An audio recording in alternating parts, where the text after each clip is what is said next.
1788 actually Nepal first invaded Tibet. Tibet loses. We demand, let's say, tribute from them. They paid for 2 years, then they refused to pay it. Then we invade them again. पहिला कसरी माग हुन्थ्यो भने चाहिँ कोइरालामा चाहिँ तपाईँ चढ्नु भयो भने before you reach the main border itself, there's a ruins of an old stupa. The stupa used to mark the boundary. So stupa भन्दा यता चाहिँ लोमान्थाङ मुस्ताङ राजाको टेरिटरी, उता चाहिँ तिब्बत के अब भनौँ न Newar traders. There is a record from 1940s. त्यो बेलाको कर्मपा asking a Nevar trader, please gift him a Rolex. Livestock. 1855 मा जंग Bahadur invades Tibet. We don't know the reason. मेरो speculation is he was training his troops for the next year's mutiny in British India. That was just like trial matra. No, whether his troops were ready or not. But Nepal had been asking for anti-aircraft guns from the US in the 70s as well. Reason? I don't know. Any speculative idea? Nepali state le चाहिँ के भन्छ भने त्यो Khampa operation मा Indian like let's say aircraft infringed upon Nepali airspace. Okay.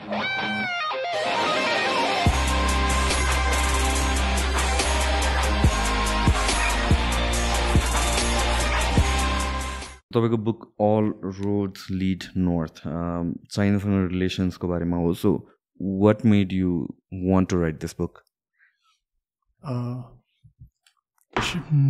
Long answer नै दिउँ है त. हुन्छ. यसमा दुईटा कुरा छ कि एउटा चाहिँ the first thing is that हामीले नेपाली हिस्ट्री सुन्ने सोच्ने बेलामा चाहिँ we generally think of it भनौँ न पपुलर न्यारेटिभमा चाहिँ एउटा काठमाडौँ भ्यालीको हिस्ट्री एउटा देखिन्छ होइन. काठमाडौँ भ्यालीकोमा पनि specifically let's say our interactions with the Indian sub part of the subcontinent के होइन. अब ब्रिटिस इस्ट इन्डिया कम्पनीदेखि लिएर मुगल्सहरूदेखि लिएर and then let's say East India Company पछि इन्डिपेन्डेन्ट इन्डिया त्यस्तो हाम्रो नेपालमा चाहिँ इतिहास चाहिँ त्यसरी चाहिँ सोचिन्छ क्या. तर यसमा a big chunk is missing which is our north right.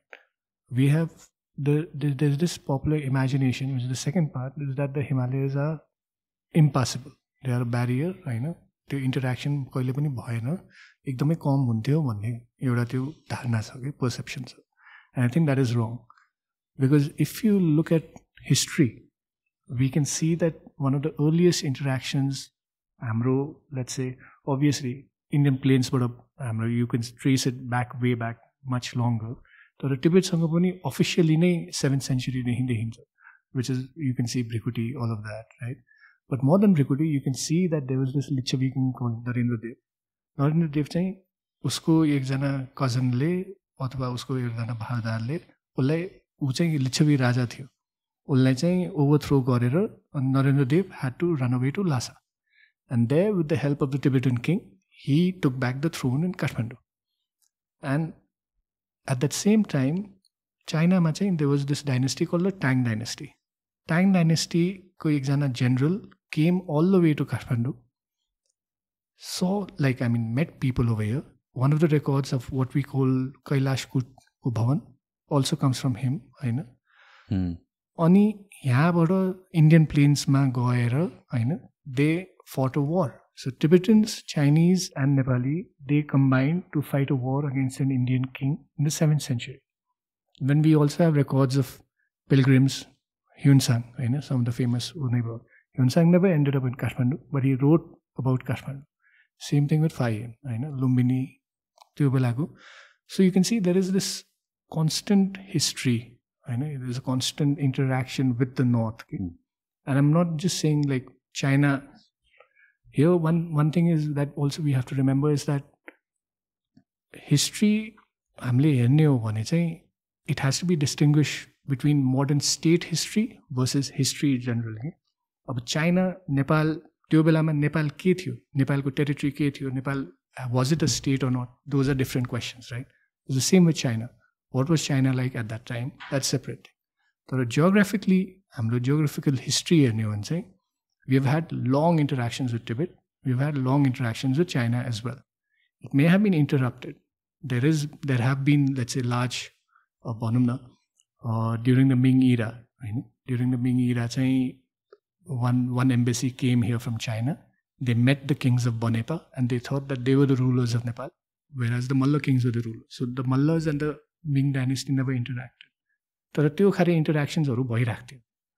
This interaction, however, is never talked about. It's never been seen. It's never been read about, right?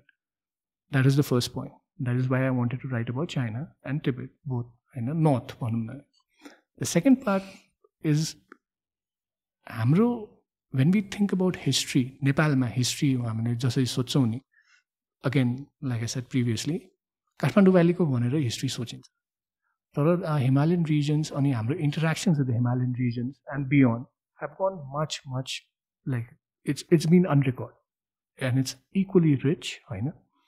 For instance, there are records लोमान्थाङमा Newar आर्टिस्टहरू Lasa भएर त्यहाँ लोमान्थाङको मोनेस्ट्रीमा painting गरिरहे, होइन. There are records like that. We have records of Lhasa Nevas, भनौँ न, Newar traders from Kathmandu who went to Lhasa, lived in Lhasa for years at stretch, 3-4 वर्ष 5-6 वर्ष धेरैजना गथे, होइन. We have records of basically Nevar traders ending up in Ladakh. There is a photo of 4 Nevar traders who were standing just in the cold of Ladakh. You can see it's cold because they're wearing those bakus. And so you can see this interaction constantly. So what is the record of that? Is there, let's say, a documentation of that? It's all scattered.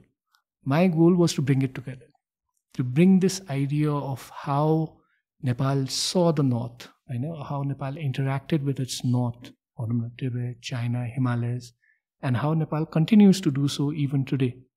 Tyo chai point chai, and if you want to think about it in a different way, because I did not find that material anywhere else, I decided I should write the book. So I think it was American writer Toni Morrison, if there's a book that you want to read and cannot find it, why don't you write it yourself? Something along those. So something like that one. So अहिलेको अब हामीले चाइनासँगको relation कुरा गर्ने बेलामा पहिला अलिकति चाइनाको हिस्ट्रीबाट सुरु गर्नु. This thing about we agreed to follow one China policy. पहिला टिबेट र चाइनाको कस्तो थियो डाइनामिक्स, के थियो त्यतिखेर, कसरी Tibet became a part of China, or हामीहरूको त अर्ली इन्टरेक्सन भनेपछि टिबेटको कुराहरू आउँछ. पहिला before all of this China र टिबेटको डाइनामिक्स चाहिँ कसरी सुरु हुन्छ? Actually, it's a very complex question, right? So you see, in the 7th century, the Tibetan Empire भनेर एउटा आयो, जुन हामीले भन्छ नि Songtsen Gampo, who married Bhrikuti. So Bhrikuti actually had, Songtsen Gampo, had 2 wives. We Nepalis know about Bhrikuti, but there was a Chinese wife as well, who was a Tang dynasty ko princess, होइन. And even today, Lhasa ma, there is a pillar of peace, where basically the Tibetans invaded China, and basically that's how the princess came over. The 2 princesses are supposed to have brought Buddhism to Tibet. The famous Jokhang temple in Lhasa is supposed to have been founded by Bhrikuti, who Jokhang ma bhako Buddha ko statue चाहिँ Bhrikutile काठमाडौँबाट लिएर गएको भनेर धारणा छ के. That's how and it's supposed to the Buddha statue over there is supposed to have been made in the likeness of Siddhartha Buddha of Shakyamuni himself. Okay? So that's the closest basically. Over the years, as Tibet became this religious sort of empire, or a religious, let's say, territory, where religion mattered a lot, where religion played essentially a big part in the political setup of the game. China also started undergoing its own churns. There was basically multiple dynasties on the Tang पछि they were warring kingdoms. So China ko territory त्यतिखेर कस्तो, like because we're talking about 7th century मा हैन. So around the time तपाईको कुरा सुने अनुसार Tibet was much powerful. Yeah. China को चाहिँ territory कस्तो छ, चाइनामा कसरी operate भइराको छ, multiple state कस्तो गरी operate. So the Tang dynasty was obviously evidently a strong empire. So you have basically instances of basically उनीहरुको territories, let's say going all the अहिलेको, let's say eastern sea coast भनौं न हैन, चाइनाको extending further west and all that. तपाईको from what I know, and I'm not an expert in Chinese history, but from what I know that large chunks of what is today known as, let's say, the eastern sea coast, pushing further west, let's say, of Tibet चाहिँ it's easier to define Tibet because of the Tibetan identity. Tibetan Tibet was always known as there are three regions, which is like Amdo, Kham, Ani, Wechang. Wechang is basically central Tibet, which is like Lhasa, Shigatse, Amdo, Taklakot, all of these areas, Koirala. Amdo is what is today modern Chingai. Area and Kham is where today modern Sichuan province are. So there was always a combination. It was so up and down still by that. So Tibet or China ko interaction it starts becoming, let's say, extensively close once Kublai Khan comes in, once the Mongols come in. Mongols are devout, let's say, Buddhists. Tibet ma Phakspa bande, there used to be a king / big Tibetan priest, and he's the Phakspa is the guy who's said to have asked for Ornico from Nepal. To ask that, okay, हामीलाई एउटा के भन्छ artisan / sculpture एकजना चाहिरहेछ नेपालबाट एकजना पठाइदियो भने चाहिँ अर्नीको चाहिँ he volunteered and he left and he went. पहिला लासामा गएर he repaired one statue that was supposed to be unrepairable. Seeing that, the Phakspa decided यो मान्छेको ट्यालेन्ट त we have to show it to Kublai Khan. So Kublai Khan को कोर्टमा त्यसरी पुग्यो हैन. So that is about the 13th century. So you can see this interaction happening on a extensive basis. Then the Mongols become really, let's say, Tibet ma chahi Gelugpa sect, which is the Dalai Lama sect. It becomes much stronger. It's like, understand it as a political party of today. It becomes more dominant in terms of, let's say, politics. It becomes more dominant in terms of religious, let's say, like principles, precepts. And Dalai Lama and Mongols become very close. The Mongols start regarding the Dalai Lama as Dalai is actually a Mongol word. Okay. So, त्यहाँबाट चाहिँ सुरु हुन्छ के where the Dalai Lama is regarded as the ruler of Tibet. Meanwhile, the Chinese are under the Mings. They also have extensive, let's say, relations. It's when the Qing dynasty comes in about the 17th century, early 17th century. Qing dynasty आउने बेलामा चाहिँ the Qing are again, they are actually Manchus. Manchus चाहिँ तपाईको northeast China को अहिलेको area हो हैन. It's no longer पहिला Manchuria भन्थ्यो. अहिले चाहिँ it's not there. The northeast China हो के अहिलेको. त्यहाँबाट they overthrew the Mings. They had their own dynasty, the Qing. Qing are again very close with the Tibetans. 18th century मा आएर चाहिँ this priest-patron relationship भन्छ. Priest-patron relationship is essentially the priest is the Dalai Lama, Tibetan Buddhism. The patrons are the Chinese rulers. So it's that sort of a relationship where Tibet's governance, Tibet, let's say, internal affairs, how they collect taxes, how they, let's say, manage every day-to-day affairs, that is mostly left to themselves.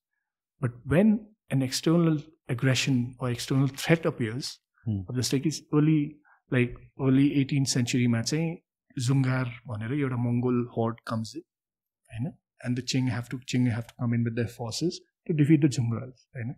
1788 actually, Nepal first invaded Tibet. Tibet loses. We demand, let's say, tribute from them. They pay it for 2 years, then they refuse to pay it. Then we invade them again. So then the Qing forces again come in. And that's when the Qing forces, गोर्खाहरूलाई चाहिँ बेत्रावती जुन भन्छ नि अहिले जुन चाहिँ आज चाहिँ तपाईको नुवाकोट भन्दा अलिकति अगाडि छ बेत्रावतीसम्म चाहिँ त्यहाँ चाहिँ फाइनल स्ट्यान्ड अफ जस्तो भएको के where Qing forces तपाईको it's estimated around 10-15,000 थियो होला हैन all the way from eastern China, core China, which is the court, त्यहाँबाट they came all the way to Raswa, crossed over Betrawatima aaya, that's where the last stand was done. So you can see that relationship happening over the years. Priest-patron relationship. So as long as the Qing were in power, for the last, let's say, the Qing dynasty went off in 1911. 1911, 3 centuries that they ruled China. Your 3 centuries, that priest-patron relationship got codified. So basically, Tibet and China, they were on the similar page. Yeah, see, that's the thing, right? त्यो बेलामा जुन अहिलेको concept of modern nation state छ नि त्यो थिएन नि त.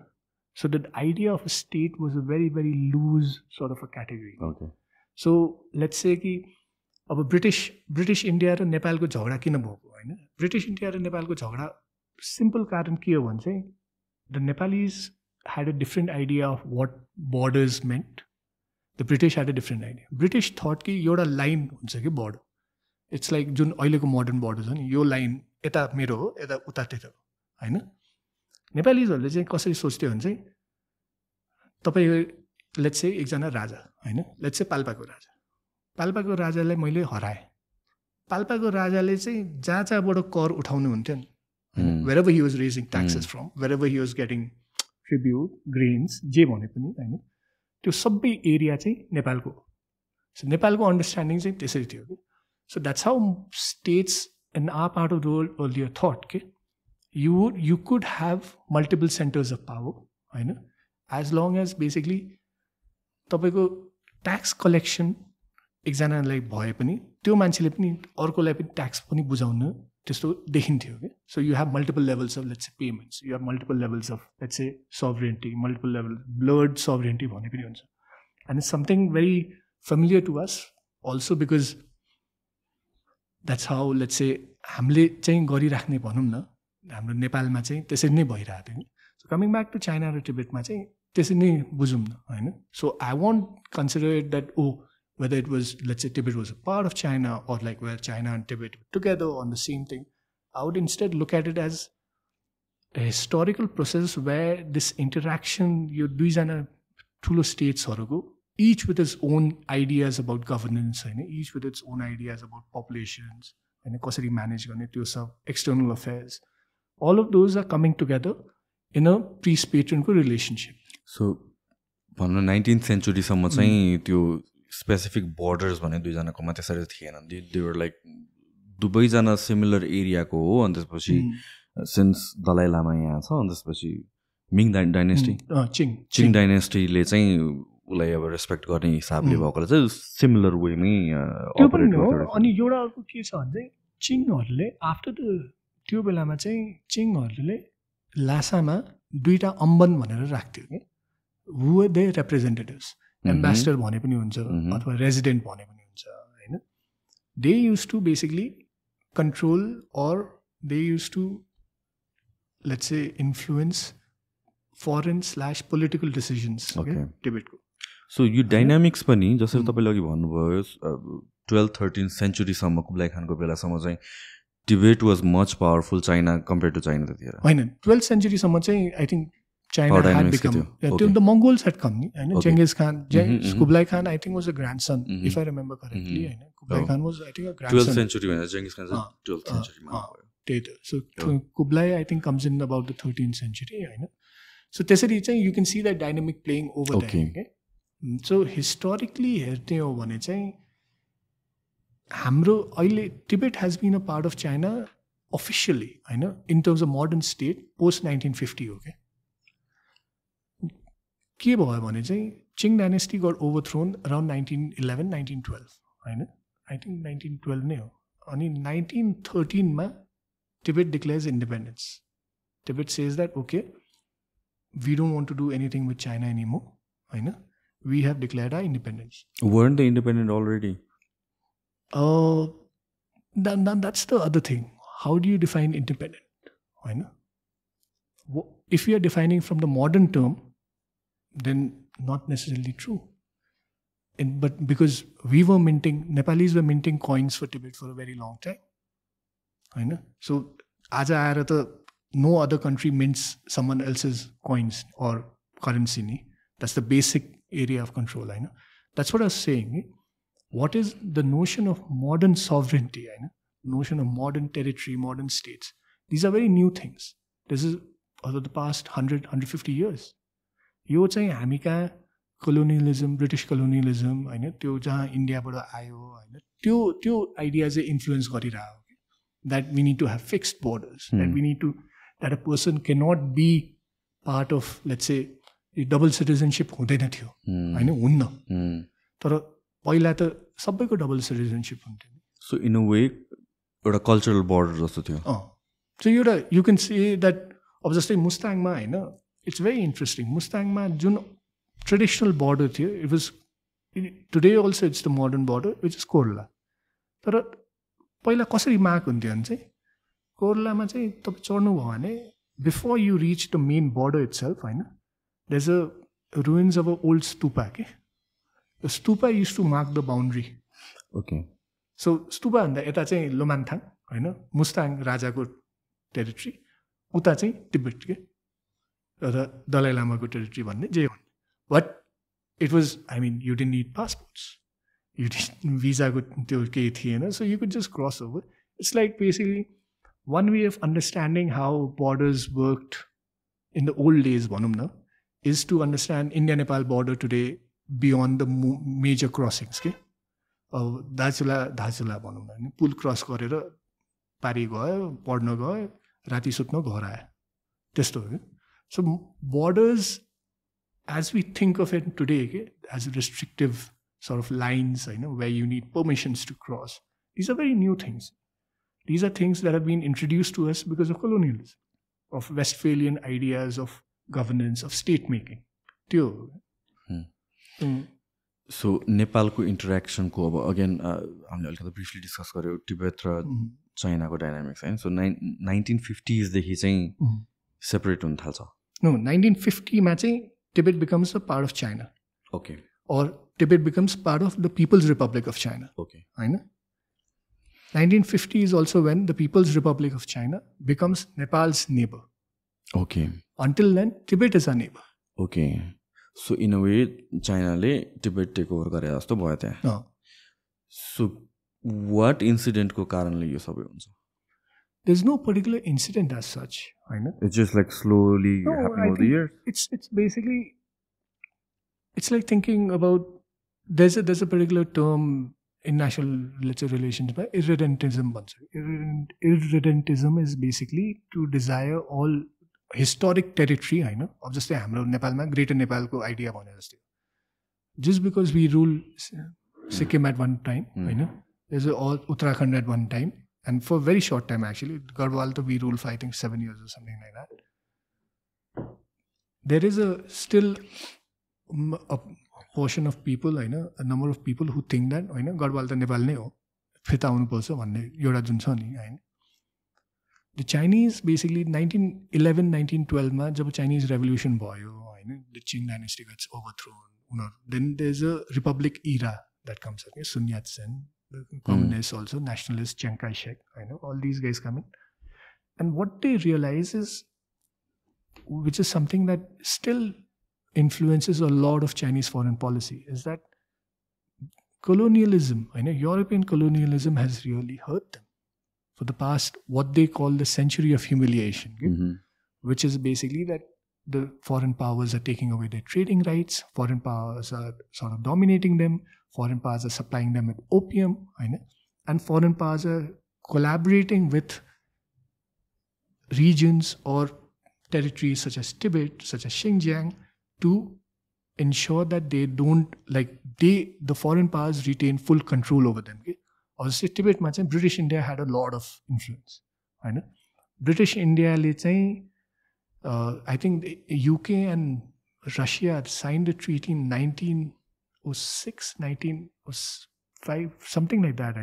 I have to check that, where it basically they decide that, okay, Tibet, we will not play any more geopolitical games.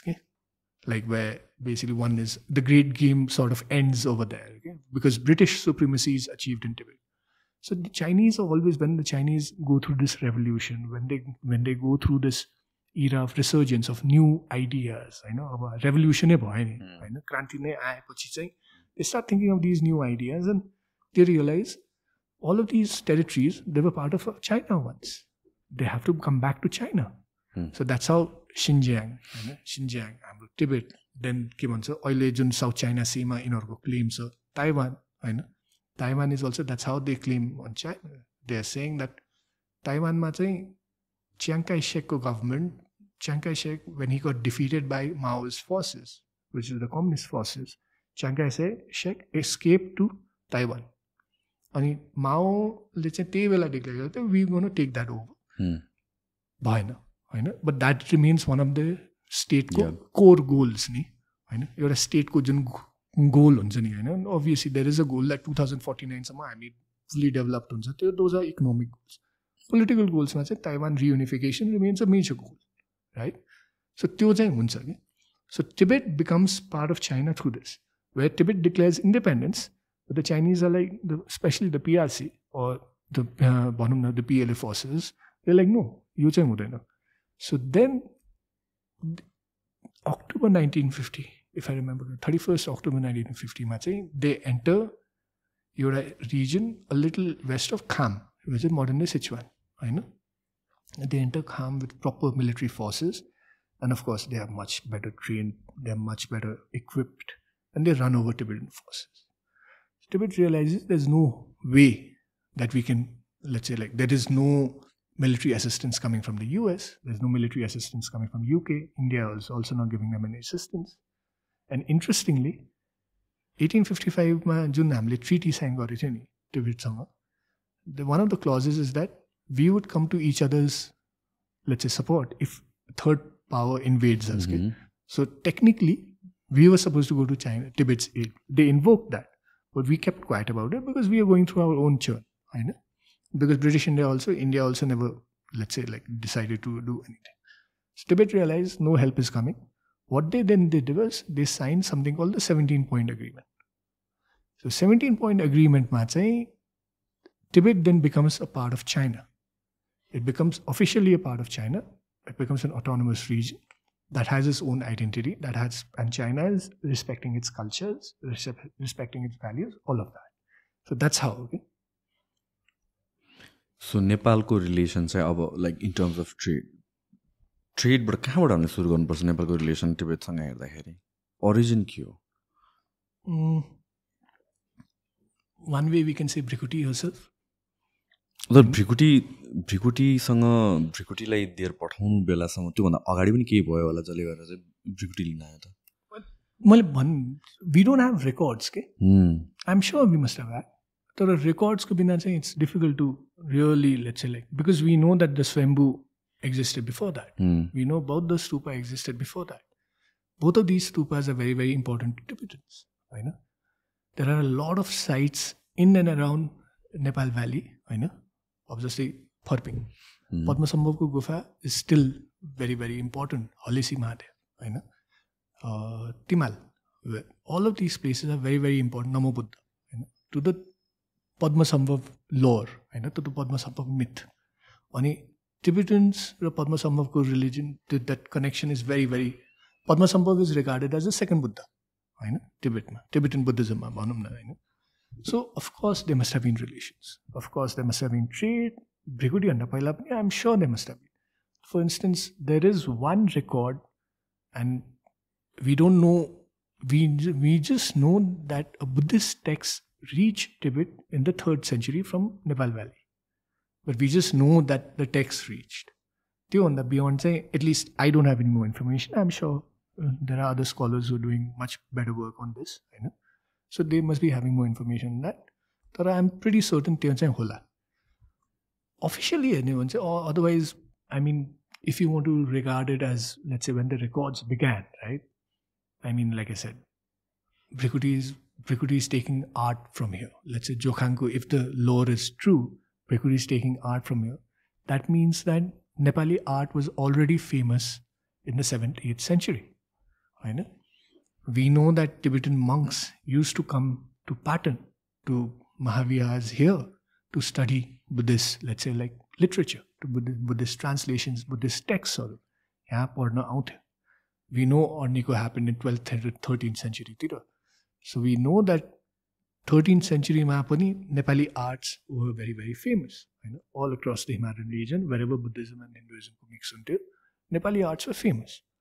We also know that this is just Nepal Valley, right? Himalaya, we know that obviously Mustang, right? Mustang ko we have records from the 7th century, from Ladakh. Mustang ko we have another record from the 8th century of Low Mustang, actually, Serib Banera, Jun Oile Baragung municipalities, which is Kagbeni, Muktinath, त्यो area के बारागुङ गाउँपालिका सेरिब भनेर दुनहुआङ भनेर एउटा ठाउँ छ, which is in Western China. It's basically a repository of early Buddhist, basically, history. त्यहाँको रेकर्ड्समा चाहिँ लो मुस्ताङ / सेरिप भनेर 8th सेन्चुरीमा छ। हल्जी भनेर एउटा ठाउँ छ लिमी भ्यालीमा, हुम्लामा होइन। त्यहाँ एउटा गुम्बा छ रिन्चेनलिङ गुम्बा भन्ने। त्यो गुम्बा is currently Nepal's oldest gompa in its old structure. त्यो गुम्बा चाहिँ 10th सेन्चुरीतिर there used to be a Tibetan translator called Rinchen Zangpo Lotsawa भनेर translator as well. He went to Kashmir, he picked up all these Buddhist texts, translated them into Tibetan, and he's said to have built over 100 monasteries. Okay? One of those 100 monasteries is in Halji, in Limi Valley. So you can see these disparate connections. Okay? It's like you have a notice board, my pin, so you're just drawing the dots, you're just connecting the dots from one to the other like that. Okay? About where do we have the records from? We know that I think Pratap Mallako time or Bhim Malla, now I'm getting a little confused here. Bhim Malla, whether he was part of Pratap Malla's court or whether he was a separate king. But anyway, Bhim Mallako, एउटा treaty नै छ के, where we basically Nepal Valley, होइन, Kathmandu, this place starts minting coins for Tibet के, किनभने हामी we had better Taksar. So we start minting coins and we start sending them to Tibet. That is one of our major revenue sources. Okay? यो नेपाल भ्यालीको स्टेट्सहरू पहिला काठमाडौँले मात्रै गर्ने अथवा कान्तिपुरले मात्रै गर्ने, त्यसपछि पाटनले पनि गर्ने, त्यसपछि भक्तपुरले पनि गर्ने। When Pradhan Shah takes over these states, होइन, he decides to start, obviously he takes over the business, होइन। तर उसको सक्सेसरले चाहिँ के गर्छ भने चाहिँ the coin which used to be pure silver starts getting mixed, corrupted. Okay? उसले चाहिँ अरू बेस मेटल हाल्न थाल्छ। The Tibetans start complaining. होइन, oh sorry, that was a mistake. The Mallas, actually the Mallas start debasing the coins by the end of their rule. Okay? किनभने obviously the more you debase, the more you can raise नि होइन। 1 रुपियाँको कोइनमा तपाईँले 10% मात्रै silver हाल्यो भने पहिला 100% हालिरहेको ठाउँमा you're raising more revenue, right? So the Mallas start doing this. When Pradhan Shah takes over these states, Kathmandu Valley, the Tibetans ask him that these coins are debased, these coins are creating a problem. Can you replace them? All of that. Pradhan Shah refuses, absolutely refuses, says nothing to. उसको छोराले पनि त्यही भन्छ हैन, केही हुँदैन, यस्तै हुन्छ। त्यो चाहिँ डिस्प्युट एउटा चलिरहेको हुन्छ। त्यो dispute is one of the main reasons for the 1788 को war between Nepal and Tibet. So you can see this trade ko, like coins, coinage, all of that. You can Malla area, Malla time ma chai, there is something called 32 koti mahajan. 32 koti mahajans were meant Lhasa ma 32 वटा नेवार मर्चेन्ट्सहरूलाई चाहिँ allowed हुन्थ्यो कि। Okay. So Nevas originally had a monopoly on the trade. A monopoly in what sense? Monopoly in the sense that Indian subcontinent तर्फ जुन trade आउँथ्यो नि, त्यो trade चाहिँ काठमाडौँबाट कन्ट्रोल हुन्थ्यो। सो उताबाट जति सामान आउँथ्यो, तलबाट जति सामान माथि जान्थ्यो, we had the best passes. The Kerung pass, होइन, अहिलेको टुडेज केरुङ, अनि Kuti which is today's Tatopani, they are the best passes to cross over into Tibet from the Indian sub country. Usable all year round, होइन, never snowed in.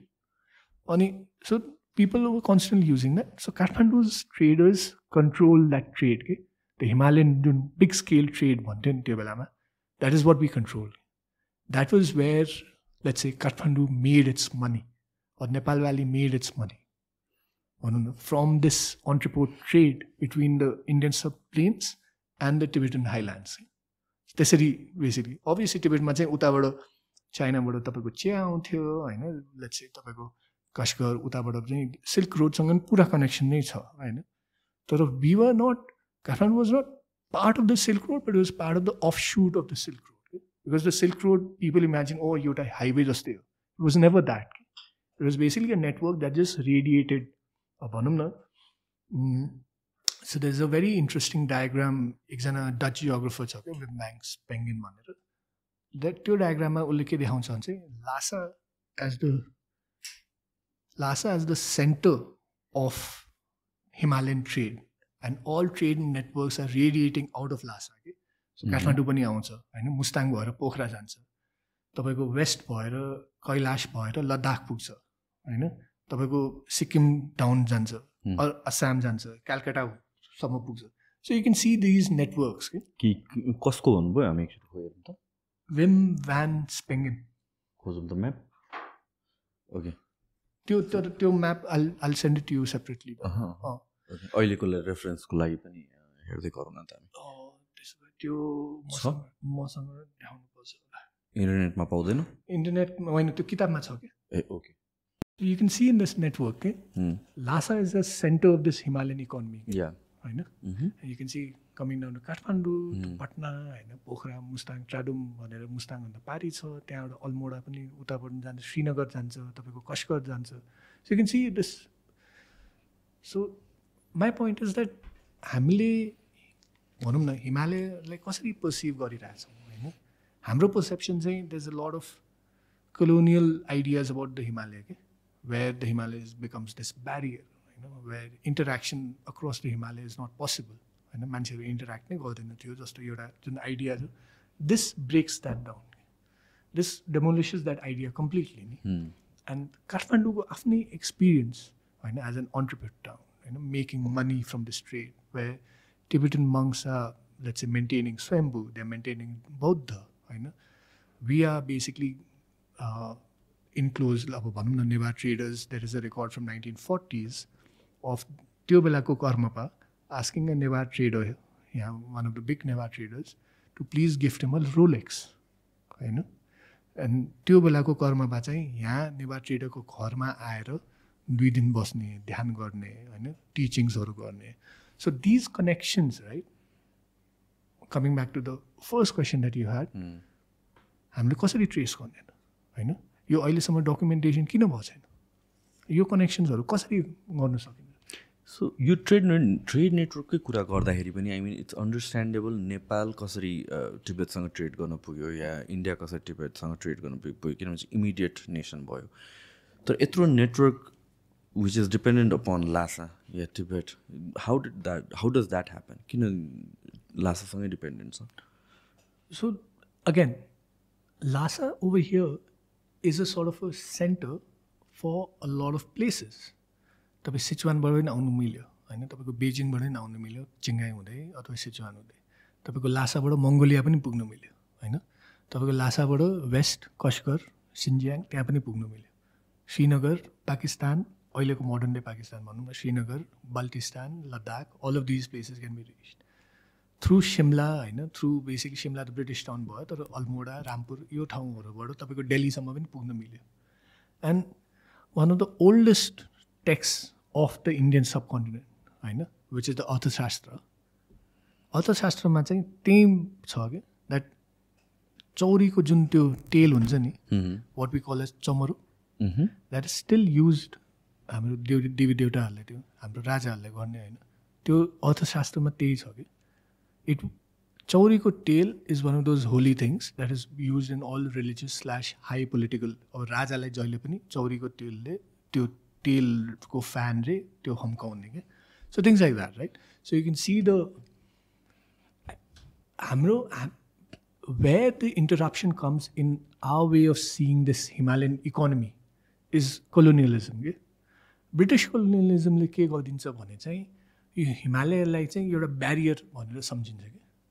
त्यो barrier हुनासाथ हाम्रो mental barrier पनि हुन्छ नि त. काठमाडौँमा भएन होइन, काठमाडौँमा त ट्रेड गर्दै गऱ्यो होइन, तर स्टेटले चाहिँ ब्यारियर बनाउँदै गयो नि.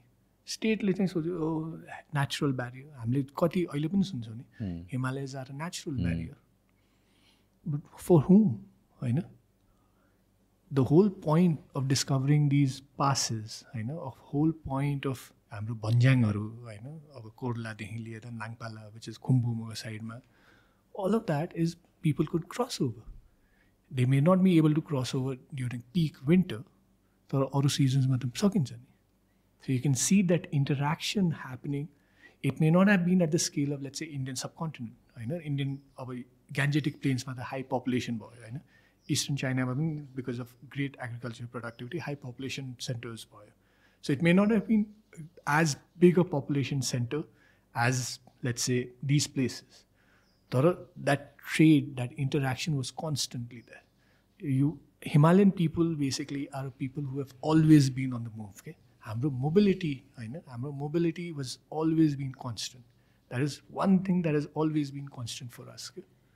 Where we are a people on the move because we need to trade. So if we start thinking about the Himalaya from that perspective, that how did, let's say, someone from Manang end up in Malaysia trading all the way? It's a very interesting route.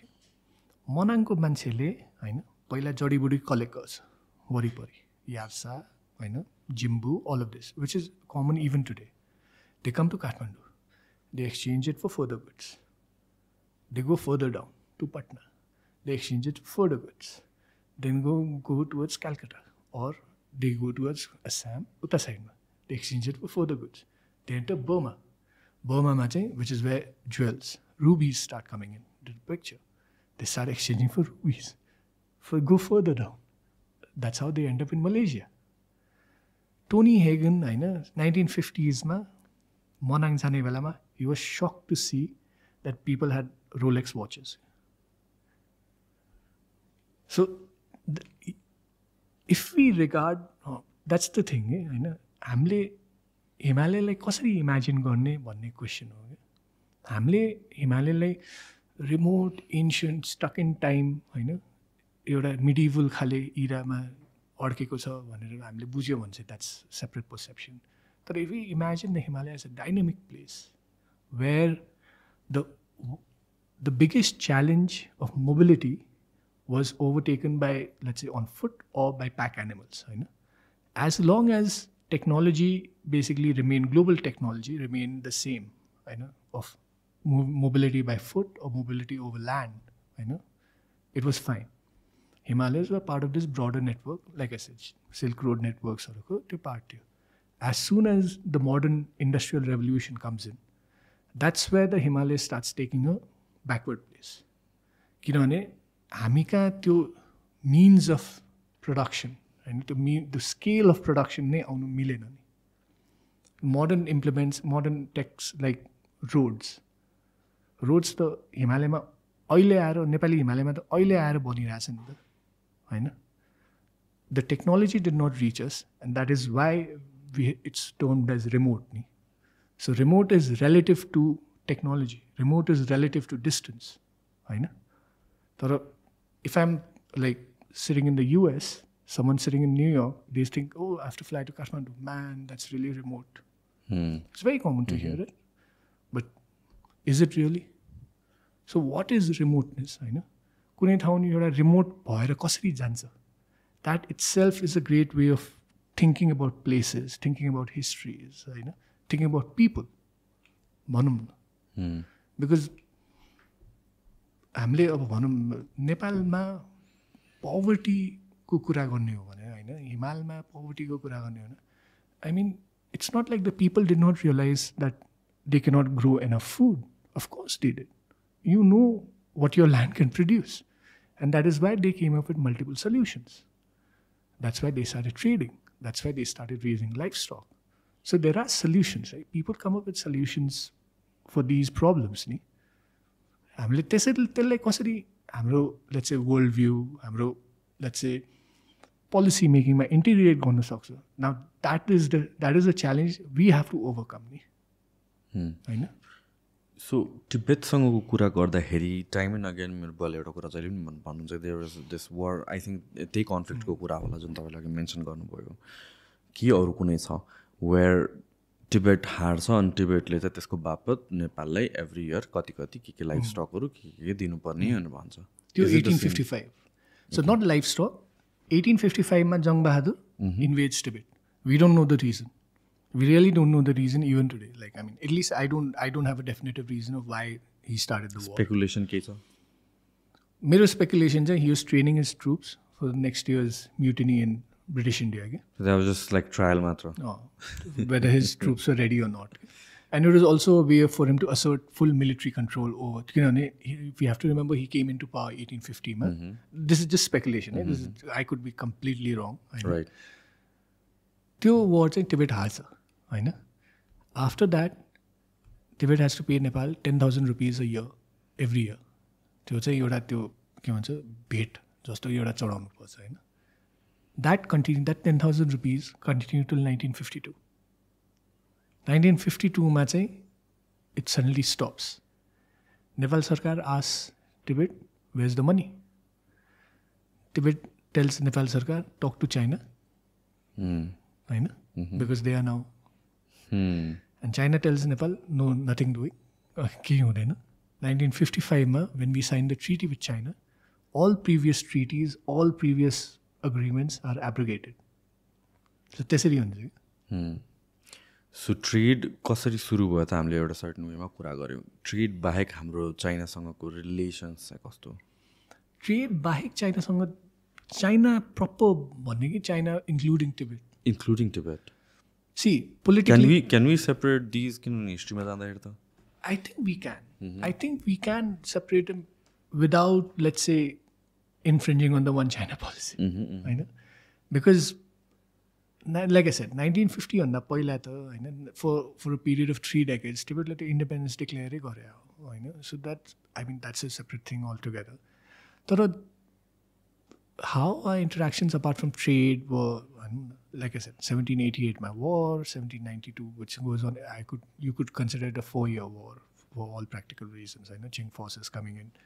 1814 when the British, we start fighting with the British, Bhimsen Thapa writes to the Qing generals, the Ambans who are said Lhasa, telling them, asking them to please forward a letter to the Qing emperor to give them troops, because if the British invade Nepal, they will defeat us and then they will go to Tibet. Now, this is a complete lie. The British had no such intentions. Bhimsen Thapa essentially wanted support. The Ambans, basically, what they do is they consult with other sources also.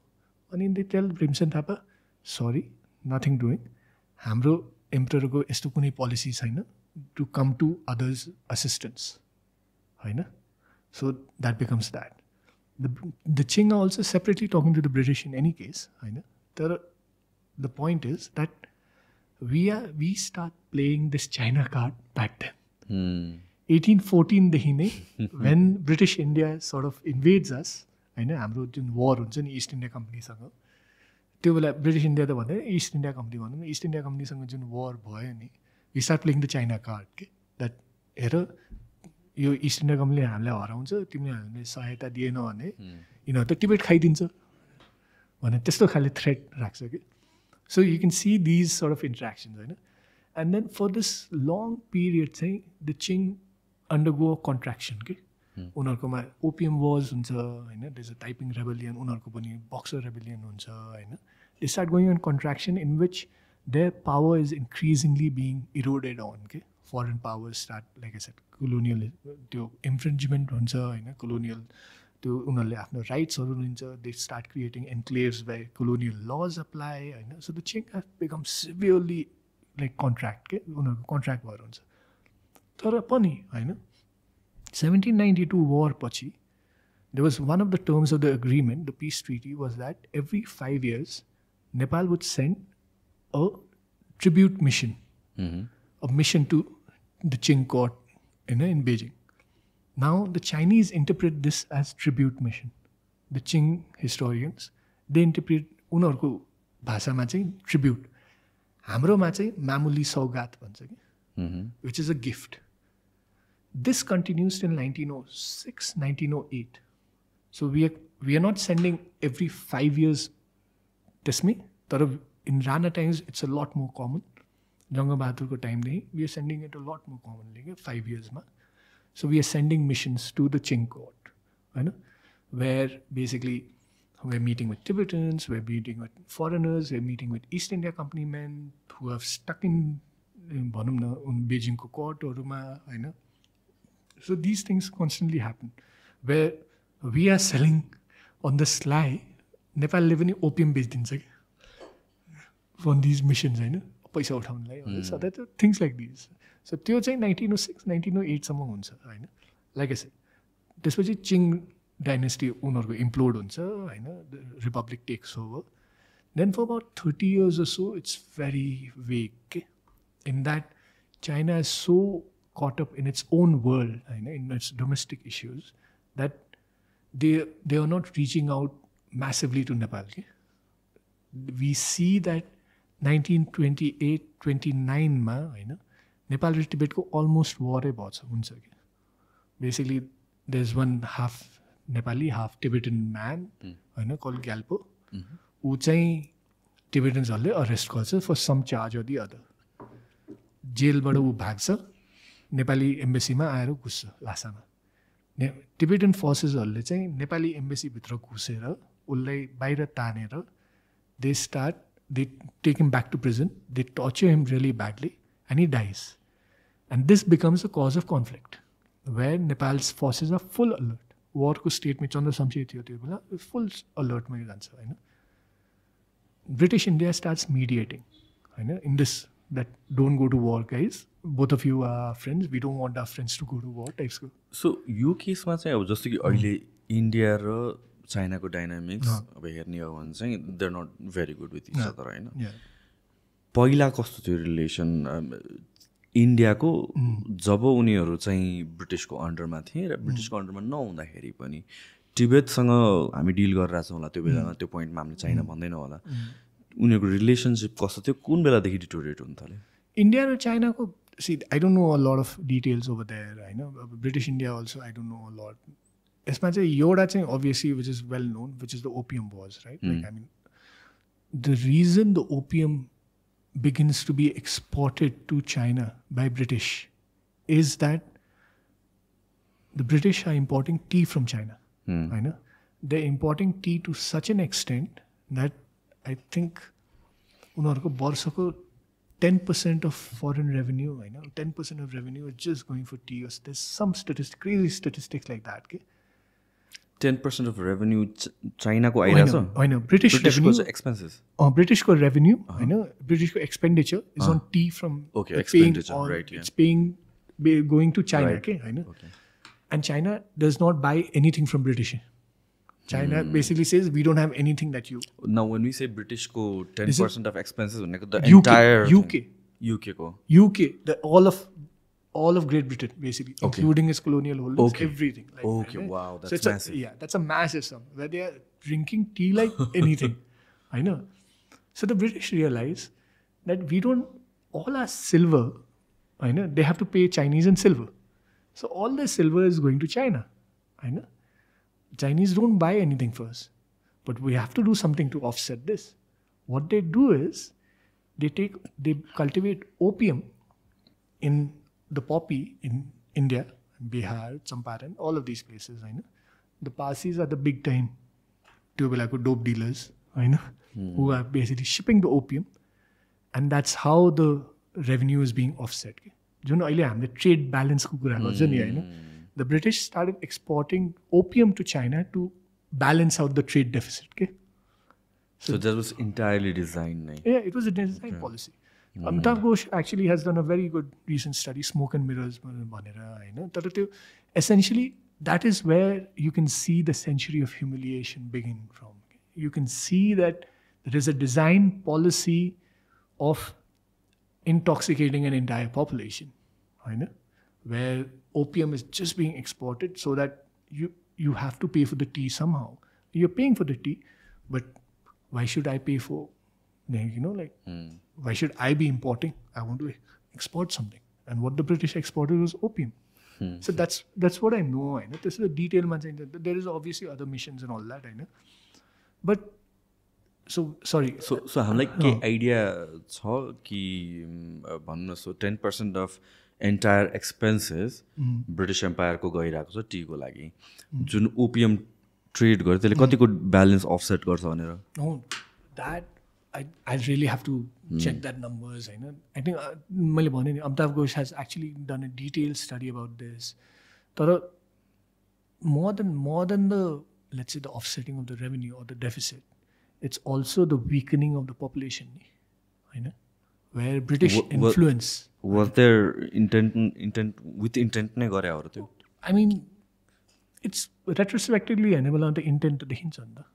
Colonialism, imperialism as a policy is not like basically off the cuff ni. It's regarded, there is a core idea behind it, which is that I want to rule the world, or I want to rule this particular piece of territory, and I will do whatever it takes. होइन, the imperialism ko basic idea, basic tenet त त्यही हो नि. How you justify it is different.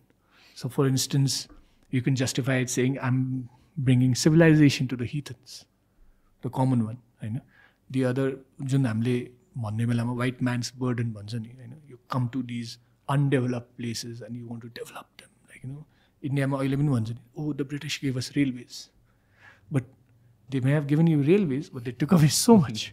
होइन, and there are multiple layers to colonialism also. होइन, or जस्तै नेपालमा colonialism भएन, but we felt the effects of colonialism. How? Because the Rana dynasty stayed in power for 100 years because of colonialism. The Rana dynasty made themselves rich because of colonialism, colonial demand. हामीले हाम्रो timber बेच्थ्यो, होइन, हामीले हाम्रो मान्छे बेच्थ्यो. All the money, we are not getting the money, no. The country was not getting the money. The Rana dynasty was. So there is an idea called crypto-colonialism, where basically it's not colonialism in the proper name. But colonialism, the extraction part of colonialism is always under operation. Okay? So Nepal ma 100 years ma त्यही भइरहेको नि, होइन, where our resources, our people, होइन, are for the Ranas to command at the mercy of the British. भएको त त्यही हो, होइन. I mean, there is no other reason why 60,000, 70,000 Nepalis are going to fight the world wars. होइन, and there is also no reason why Nepalis continue to fight other people's wars, except for this whole practice of telling Nepalis that, like, oh, तिम्रो त वीर गोर्खाली हो, right? So किन भन्छ यो opium थिङलाई चाहिँ मैले दुईवटा वेले हेरेँ कि. एउटा भनेको इट क्यान बी हामीहरूको ट्रेड डेफिसिट यत्रो छ, त्यसलाई जसरी भए पनि हाम्रो प्राइमेरी गोल भनेको ट्रेड डेफिसिटलाई चाहिँ ब्यालेन्समा ल्याउने. त्यसको लागि we sell anything, it just opium happens to be one of them. That's one way to look at it. अर्को कुराहरू भनेको ओके ट्रेड डेफिसिट पनि छ, तर हाम्रो goal is also to weaken the population. So त्यसको लागि opium will be the best thing भन्ने कुरा. सो यो दुईवटा मध्ये कुन हो जस्तो लाग्छ? किनभने फर्स्ट वानमा that is not by design. Opium पठाएर पपुलेसन विकेन गर्ने बाई डिजाइन होइन, it's a byproduct. Second केसमा चाहिँ द्याट्स अ डिरेक्ट गोल नै. But why can it not be both? Is my question. I mean, the design, like you said, the first part may be policy that no, you offset. Like you said, it's an offset. The addiction is an offset, right? It's a byproduct, right? But once you see the byproduct, you're obviously interested. I know. Colonialism worked in those ways. It worked in ways where, for instance, how did they take over Indian states? They took over Indian states. It's not like, I mean, militarily. Yeah. Of course, they did. There was a lot of wars and everything like that. But they took over step by step. Yeah. I know. Like, obviously, Raja More. Raja ko chora chori chaina. I know. They install their puppet. I know. The puppet install गरेपछि I know त्यो support गरिदिन्छ. उनीहरुको आफ्नो resident हाल्दिन्छ. Resident हालेपछि resident starts taking more power. Resident starts taking, and then ultimately incorporation भएर जान्छ. So, like I said, retrospectively, anyone चाहिँ obviously you can imply a lot of things from colonialism. त्यो बेलामा मान्छेहरु, let's say, like, I mean, one governor may have come and he said, okay, let's sell opium to offset. The next governor may have decided that, you know, the addict bhayirasa works for us. I know. And that's why, like, I mean, Napoleon had a great saying, when China awakes. Like, I mean, it's a sleeping dragon. I know. So, I mean, it's a very, very valid reasoning. So, for the British, conquering Tibet was also one of their plans, man? Yeah. No, conquering भन्दा पनि influence भनौँ न. Conquering, I mean, so 1903, I know, 1903 मा चाहिँ the British decide there's this mad colonel called Young Husband, Francis Young Husband, adventurer, colonel, imperialist, he decides, let's invade Tibet. They take 600 to 700 men and they defeat the Tibetan army. Because the Tibetan army is actually it's never faced a modern army. The last war they fought was 1855 with Nepal. The Nepalese also did not have a modern army. So there are records of Tibetan soldiers basically showing to Dalai Lama go amulet, thinking that they'll wear them and it'll be bulletproof. So there are, of course, so it's not like, the British don't have, like I said, imperialism does not necessarily work by conquest of territory. Even today, one of the mistakes that we think is that when we think of British India or India before 1947, we think that all of India was under the British. That's not true. Jammu and Kashmir had its own king. Gwalior had its own king. Mysore had its own king. Mysore was a separate kingdom. Hyderabad was a separate kingdom. So there were pockets. Yeah. So what they wanted was influence. So they were fighting the Russians for it, influence in Central Asia, Tibet, since the 1880s. 1880s, this whole great game starts from London and Moscow. And London and Moscow implement bhairahuncha. So you're first, let's say you're negotiating with the Sikkimese. Negotiating with the Sikkimese so that the British can have control over Nathula, over Jalepla, the passes that go into Tibet. Then 1903, then they invade. Once they invade, the Tibetans lose very, very easily. British take control of 3, let's say, trade stations. So there were 2 Sikkim side, I think Kansera Phari भन्ने ठाउँमा अनि यता चाहिँ हाम्रो गढवाल भन्दा माथि चाहिँ गाल्तोक भन्ने एउटा ठाउँमा थियो. So there were British trade stations, The British constantly pushed for a resident in Tibet, a political officer. The Tibetans keep refusing, until about 1920 they finally agree. Why? Because the British agreed to sell them arms. So Charles Bell, the first British political officer, goes to Tibet in 1922 or 23, I think. I'm not sure the dates. Essentially, so the British are also very, they really messed around with Tibet quite a bit. Because they introduced this term called suzerainty. You were earlier asking me about Tibet and China relationship. British defined it as Tibet is suzerain to China. Now, suzerainty is a very, very complex word that has no clear meaning. Suzerainty is different from sovereignty. Suzerainty, essentially, according to British definition, means they have some degree of control, or rather a major degree of control, but they ultimately rely on someone else. Okay. So Tibet's relationship with China, Britain continued to define it as suzerain to China. So when the Tibetans declare independence, the British don't support them. The British don't support the independence. So 1913 ma pani declare garyo ni. So they don't support the independence. They give them arms. They keep saying they are suzerain to China. But the independence, which is obviously Nepal सँग recognized in 1923 ma, त्यो टिबेटसँग कहिले पनि गरेन. So they always played that imperial game, भनौँ न, of ensuring that enough was basically left on as a carrot, एउटा dangling carrot जस्तो अगाडि हाल्दिएर, that messed with basically Tibetans' perception that the British would come to support. But once the British left India, they didn't care. So imperial games plays out like this. Retrospectively, obviously you can trace these, let's say, historical elements or historical phases, right, where these things happen. तर त्यो बेलामा कसरी भइरहेछ, कुन हिसाबले भइरहेछ, there are of course tense periods. So you have, let's say, you can have records, you can have all of these, but they will never give you a full picture. Full picture to present ma matrai paउने हो नि. It's like that. That's why our lived histories are always more immersive because of that. Because आफैले भोगेको हो नि, तर even 100 years, something had that happened 100 years ago, which is not too far back. We have to rely on archives, we have to rely on notes. And that gives us a very impersonal picture, that the British were thinking this, the Tibetans were thinking this, Nepalis were thinking like this. But that's it. We don't know what the ground reality or the situation on the ground was. The त्यो suzerainty wala word चाहिँ ब्रिटिसहरूले introduce गरिदिएपछि होइन टिबेटको relationship vis-a-vis China, that is where the problems start between Tibet and China.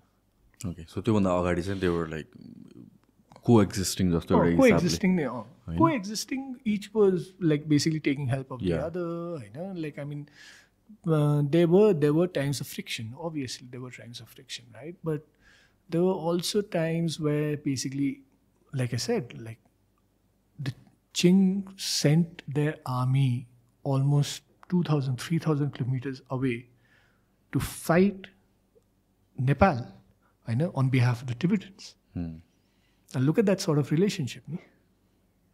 I know, 1855 ma chahi, when Nepal went to war, the Qing dynasty was suffering a typing revolution. त्यो बेलामा चाहिँ Tibetans could not get any assistance. Obviously, the Tibetans lost. So you can see this complex Himalayan geopolitics playing out. Okay? And you can make a lot of these. I mean, history is always open to interpretation. History is inevitably about interpretation. It's always interpretation. So how do you want to interpret these ideas, these facts? Britishहरूले Tibetansलाई suzeraintyमा किन हाल्यो हैन? There are multiple reasons. Everyone has their own views. Tibet is a part of China or not? You ask the Tibetans, they will have a different question. They'll have a different answer to it. You ask Nepalis, you have Indians, they'll have different answers to it. So you did friction between China and Tibet ko beechma start with that was like the British had a major role to play in that, in the way they established in your relationship by a word diyo. Ra arko interesting kura मलाई सोध्न मन लागेको is British India ma colonial rule garunjalsम्म त now त्यो friction start basically British because of the opium war यताउतिले गरेर उनीहरु छोडेर गएपछि पनि इन्डिया सँगको रिलेशनशिप त्यही वे मै कन्टिन्यू हुँदै गयो. No, Tibetans को. So there's a big paradox. के हुन्छ भने चाहिँ one more question before we go into this. So यो पोइन्टमा चाहिँ यसलाई कसरी हेर्ने हामीले यो पोइन्ट जब ब्रिटिशले छोडेर गयो इन्डिया त्यो पोइन्टमा do we still look at Tibet र China as two different entities? Now we call it China भनेर. No, we look at it as two different. Nepal as a state looks at it as two different entities. Nepal has a separate treaty with Tibet. Nepal has a separate treaty, let's say discussions with Qing China or त्यो बेलामा Republican China. So Nepali state-ले हेर्ने भने चाहिँ 1950 सम्म त मैले भने नि 1952 मा त ट्रिब्युट डिमान्ड गरेको हो नि. न तर ग्लोबल वेमा चाहिँ कसरी नि फर इक्जाम्पल जस्तै टिबेट र चाइना छ दुईटा राइट अनि त्यसपछि जुन ब्रिटिसले ओपियम वारको कुरा गर्छ वी टक अबाउट त्यसलाई चाहिँ चाइना भनेर मात्र हेर्छु कि चाइना प्लस टिबेटलाई अफेक्ट गरे हो त्यतिखेर. ओपियम वार त चाइना मात्र हो. चाइना मात्र हो right.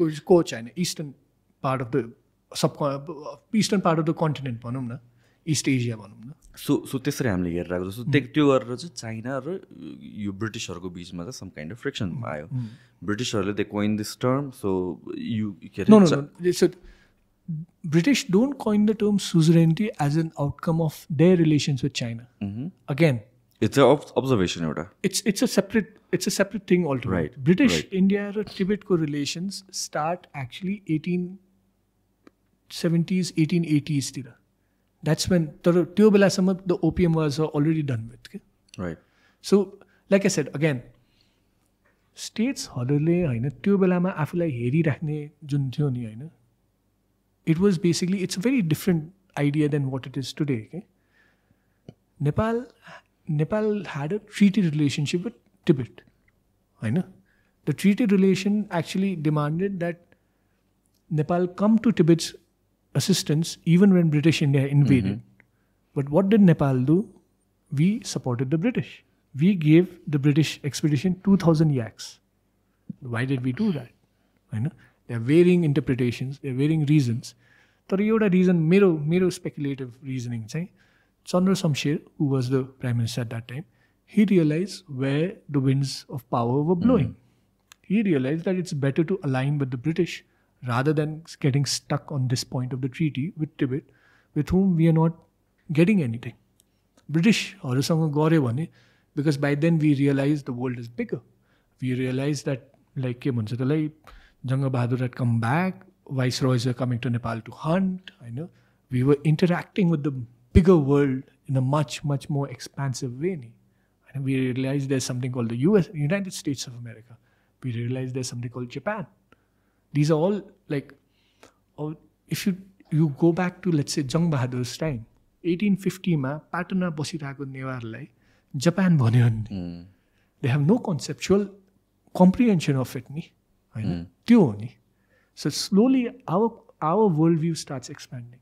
And Chandra Samsher decides that हामी चाहिँ British सँग जानु पर्यो. That's how the game starts being played. So that's my point. Your suzerainty debate is a very, very interesting debate because India gets independence in 1947. What it does is that British India ko jo pani duties, rights, territories, all of that, India gets.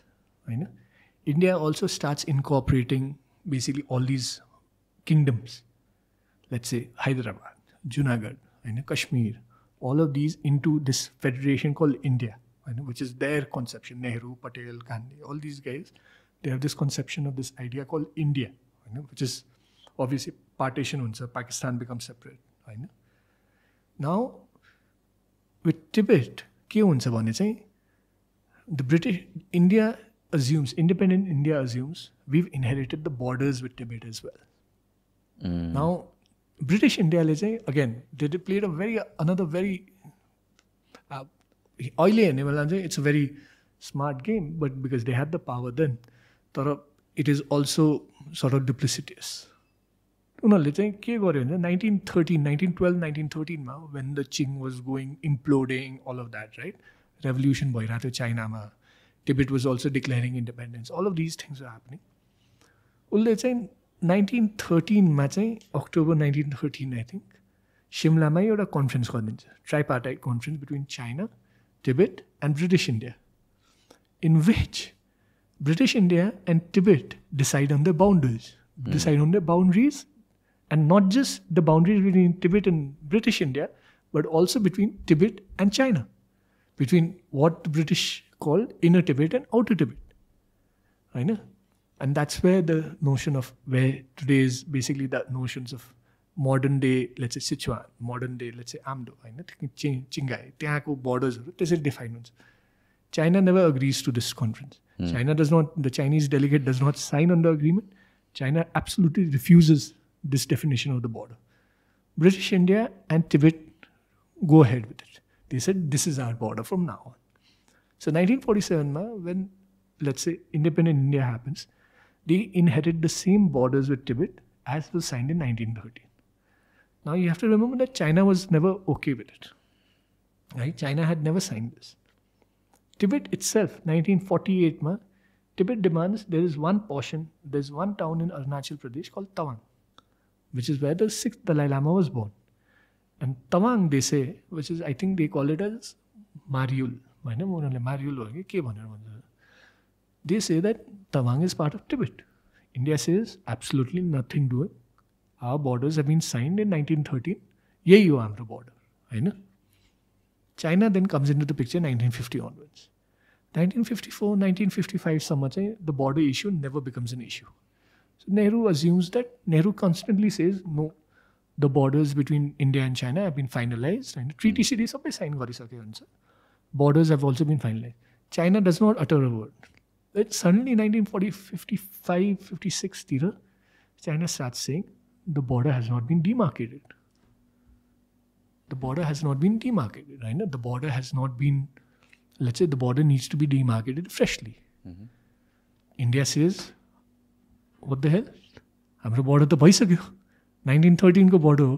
China says, no, absolutely nothing doing.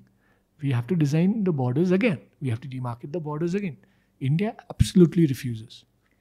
1958, Indian intelligence informs Nehru that Ladakh ko jun euta kunna cha ni, northeast kunna of Ladakh, त्यहाँ चाहिँ which is a cold desert, no one lives there, होइन. It's a cold desert नै हो. China has managed to build a road connecting Xinjiang all the way to Tibet. Now Indians are like, what the hell? होइन. यो त कसरी in this territory that we are claiming as our own, China has gone ahead and built this road. That's where the border tensions start. 1958 तिर यो सब power भइरहेको हुन्छ, मिडियामा भइरहेको हुन्छ, पार्लियामेन्टमा भइरहेको हुन्छ. The Chinese, the Zhou Enlai is telling Nehru all these things are happening, होइन. 1959 Dalai Lama escapes. He leaves Tibet. 1960 मा झगडा भइरहेको हुन्छ. 1961 पनि झगडा, like you know, they're constantly trying to find a solution, but the solution is like basically एक टाइममा China offers India, tells India that like, look, we've got disputes both in Ladakh and Arunachal Pradesh, modern Arunachal Pradesh, होइन. You keep Arunachal Pradesh, give us Ladakh. त्यो लद्दाखको जुन portion already there, where they've made a road and all that, give us that portion. You keep Arunachal Pradesh. Nehru says no. 1962 मा inevitably Mao decides, let's teach Indians a lesson. So he overruns, October मा he overruns basically northeast, यो Assam तिर होइन, Arunachal. He overruns the post, comes almost down to the plains, and then suddenly about 3 weeks he goes back. All the Chinese troops go back, and जहाँ Chinese troops फर्कियो नि होइन, त्यो अब 1962 मा अहिलेसम्म that is the de facto border, which is what is called the line of actual control, होइन. Now the line of actual control मा चाहिँ अहिले पनि लद्दाखमा होइन, let's say उत्तराखण्डमा पनि border dispute छ होइन, नर्थ इस्टमा पनि border dispute छ. China has different perceptions about where the border is. India has different perceptions. It's like the same border dispute. हाम्रो र इन्डियाको अहिले जुन चलिरहेको छ, where the border lies, that is a dispute. That is the border dispute, right? Except that's a border dispute between two of the world's biggest powers, two of the world's biggest nuclear powers, and our neighbors. So that is the story of basically how we come into the modern age of, let's say, the 20th century, at a time of Cold War, at a time of ideology, let's say capitalism versus communism, at a time when the USSR is big with India and US starts supporting China, होइन. So that's when the modern day हाम्रो आजको dynamics start playing out from the 1960s onwards. So now यो केसमा अब we are in a place जहाँ चाहिँ पहिला British थियो, ब्रिटिसले एउटा सर्टन वेले टिबेटलाई हेर्छ, सर्टन वेले चाइनालाई हेर्छ, दुईजनाको रिलेसनलाई हेरेर छ. ब्रिटिसहरू जान्छ, ब्रिटिस गएपछि इन्डियाको हातमा कन्ट्रोल आउँछ, इन्डियाले चाहिँ पहिलाकै हिसाबले गर्न खोज्छ, चाइना रिफ्युजेस, किनभने they didn't agree in the first place नि. यो सबै कुरा गर्दा and we will talk about like नेपालसँगको रिलेसन. आई थिङ्क हामीहरू अलिकति डिबेट चाहिँ भएको छ, बट देन इट्स इन्ट्रेस्टिङ यहाँतिर किन भनेपछि अब युएस कहाँबाट आउँछ यो अल अफ दिसको बिचमा. डु यु मिन आजको डेटमा कि त्यो बेला लाइक युएसको ओरिजिन कहाँ छ? यो हाम्रो अब एसियाको यो जुन इन्भाइरोमेन्टमा जहाँ चाहिँ इन्डिया र टिबेट / चाइनाको बिचमा सम सोर्ट अफ रिलेसन छ, टिबेट के अरे ब्रिटिसहरू फर्किरहेछ, नाउ इन्डिया इन्डिपेन्डेन्ट भएछ, यो सबै हुँदा युएस फार वेस्टबाट कहाँबाट यहाँ इन्फ्लुएन्स आउनु थाल्छ अब यो अल अफ दिसमा? Okay, if I can ask, what year were you born? 90s. Okay, so you did not see the fall of the Berlin Wall, right? No. The Cold War was a very interesting period. Okay? Cold War, US interest in South Asia, comes. Okay. So it is before that as well. Comes from the Second World War itself, actually. So it's basically geographical भन्दा पनि ideological war को perspective मा it's communism versus capitalism. Communism भन्दा पनि पहिला, हैन? Okay. Second World War मा चाहिँ के हुन्छ भने चाहिँ Japan is the enemy, right? Japan has occupied big tracts of territory in Southeast Asia, in China as well. They control China for a large portion of time, right? Chiang Kai-shek is the big generalissimo. He's, at this time, Mao and Chiang Kai-shek are working together.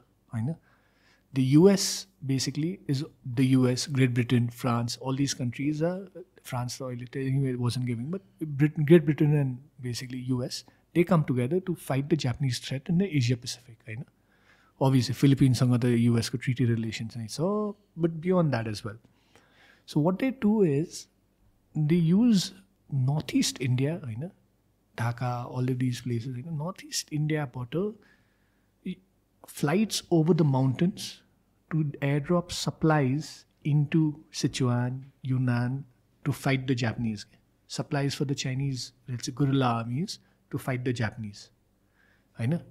Then there's an American general called Stilwell. Stilwell, what he does is he creates an actual road. I know. Because the Himalayas are really windy. I mean, flying over them every day is not possible. And you have to understand this is a state of war. We've never been in a war. We don't know. From what I've seen of Afghanistan and all of that, you know that there's a lot of equipment, there's a lot of material. I mean, you have 100,000 men, right? How do you feed them? How do you do these things? Weapons, ammunition, so he makes an actual road. Stilwell भन्ने मान्छेले हैन prisoners of war, all of these सबै use गरेर Assam-को through, Arunachal-को through, त्यसले north east-मा र बाटो नै काटिदिन्छ के Sichuan. So how does China allow them to do this?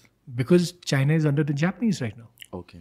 So China is under the Japanese, and Chiang Kai-shek and Mao are both fighting Japan, and US is their ally. So okay. This is Second World War, Second World War, then atom bombs, nuclear bomb, nuke गरेपछि, then basically the US is like, okay, it emerges as the solar power. Right. Suddenly, obviously USSR or US there is a distinct ideological divide. Capitalism versus communism, which is well known. The other part of this divide is that Mao takes power in China and he aligns himself with Stalin, Russia. Whereas Chiang Kai-shek, who is the American preference, he runs away to Taiwan. So there you can see, let's say, that's how basically the divide, Americans basically rooting for Taiwan. Okay, so त्यहाँबाट सुरु हुन्छ हैन. Now, while the Americans are also doing this, कोरियामा war हुन्छ हैन. Korean war-मा again Americans support the South Koreans, Chinese and Soviets support the North Koreans. So I think it's called the 37th parallel हैन. त्यहाँ आएर त्यो DMZ जुन अहिले पनि छ त्यहाँसम्म basically the countries get divided. Again, the Korean peninsula was taken over by the Japanese. This war was an outcome of that. That's a divide. So there you can already see the Chi-Com threat or the Chinese communist threat. The CIA archives, Chi-Com threat. Then the Americans also start supporting the Tibetans. Americans tell the Tibetans that we cannot support you, like declaring, like basically in terms of, I can't declare you independent, right? Because there's no other support and all that. What we can do is assist you in your war against the communists. So they start deploying 1956 onwards, basically. There's a very interesting story here. Okay? 1951, when I told you that 17-point agreement signed, China, the Chinese communists tell Tibetans that we won't carry out any land reforms. We won't carry out any socialist, let's say, policy measures that they were carrying out in the rest of China, in Tibet, until some time. We want to study. Once you guys are ready, then only we will implement it. That's fine, right? What is not included are the areas where Tibetans live, but are not included under where the Dalai Lama operates, or the Dalai Lama's rule is this. Kham is one of those regions. So Tibet as a whole, but clear the China region. No, Tibet is actually a massive region. Like I said, there are three. Who is a Tibetan is a very, very complex answer. Okay, I know, because there are large pockets where the Dalai Lama's rule does not matter. Okay, I know. Okay. And these are areas basically China starts implementing socialist reforms, land reforms, all of these. Especially the monasteries or land holdings. The Tibetans, especially in Kham, start getting irritated, start getting really, really irritated. They start fighting the Chinese. Proper military/guerrilla warfare. The Americans start giving them arms. So the term Khampa, Khampa actually means a person from Kham. Because the war, or rather the revolt against the Chinese the Tibetan revolt against Chinese began in Kham. I know that's where the Khampas have always been known as more brigands. And even across the Himalaya, they're known as brigands. They're known as Gorkhali types, like Jhada master khale. I know.